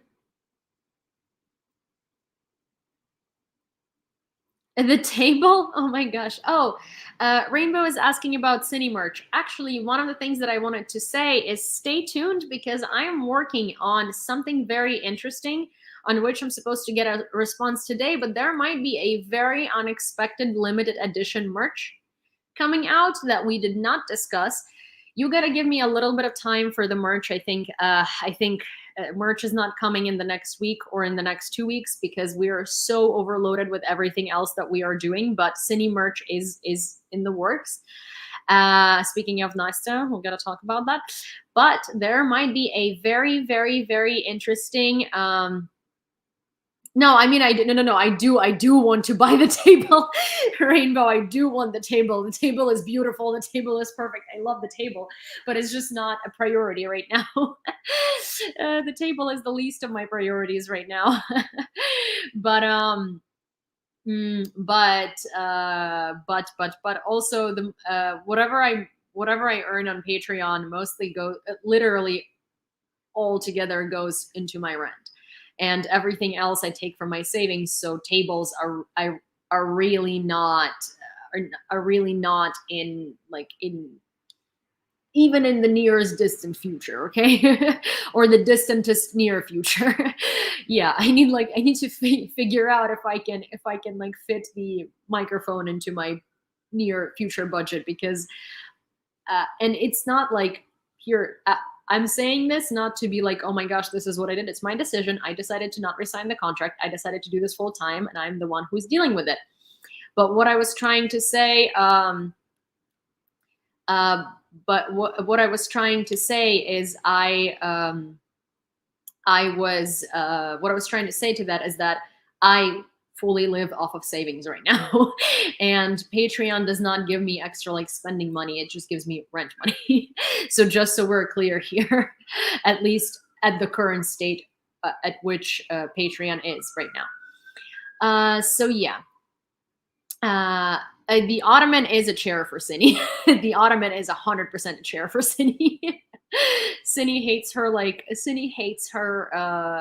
bed that she has in the living room, and that Ottoman looks like something Cine would be using every day. But again, the wish list is just something that like would be nice, you know. But most of these things are not like priority necessity. They're just like would be nice to have it. But most of the things that are priority and necessity are the things that improve this channel, you know, like a microphone. Do you use Zelle? I do use Zelle, but I think Zelle is connected to phone number, not to email, or maybe it is connected to email. But yes, I do use Zelle. I do use Zelle for sure. Actually, you know what? I don't know. Let me see. I will tell you. I don't know. I think that Zelle. Oh yeah. Oh.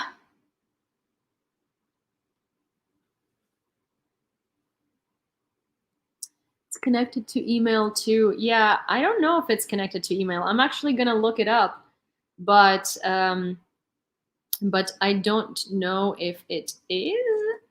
I would say Zelle. Okay. Settings. Let's see. Oh yeah. My email connected to my Zelle is Yulia design@gmail.com. So it's basically the same as the email for my PayPal. It's YEWLEEA design@gmail.com. Design like designing, graphic designer. But you guys seriously don't have to do anything if you would like to. If you would like to, I would highly appreciate it, but also please do not feel pressure to. But yes, so yeah, that's that. And yeah. And you guys are all wonderful, and I'm very lucky to have such an amazing community. I'm really excited. Thank you. I'm really excited for you to see the interview with Torque. I have a lot in the works on different interviews. Catherine, you didn't have to. Kat, thank you.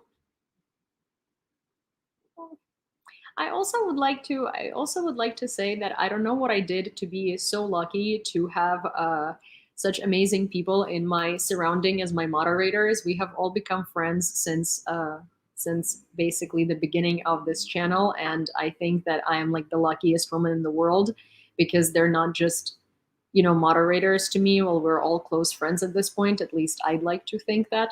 And they're all such wonderful, incredible, and amazing people, and I don't know what I did to deserve them.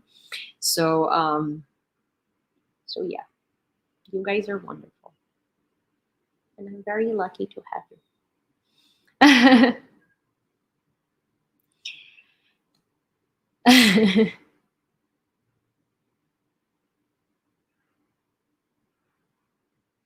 Mhm. Well, yeah, I let you call me Catherine. Ah. Thank you guys. You're all incredible. But yeah.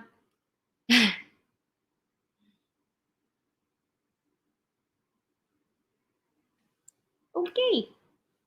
Well, this is, and speaking of, so what I was saying about merch is that there might be, if this person agrees, a very, very, very, very limited, very sweet, very exclusive little merch line, and it will help a very nice person with a very nice cause. And yeah, so all of the profits from the merch will go to that person, and I will announce it if they respond to me positively with that idea. So there might be, before Cine merch, there might be a very, very interesting line of merch coming right about on Monday. Can we see Cine? Yes, of course we can see Cine. Hey, Frankie. Treats? Treats? Good morning. Wait. Good morning. Good morning. You are excited now? I thought you were so asleep and so unfazed.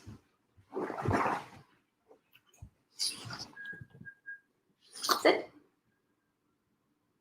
Wait.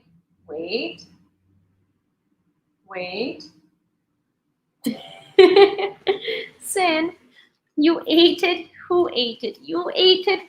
Hello. Hello. Hello. Hello. Hello. He just snorkeled.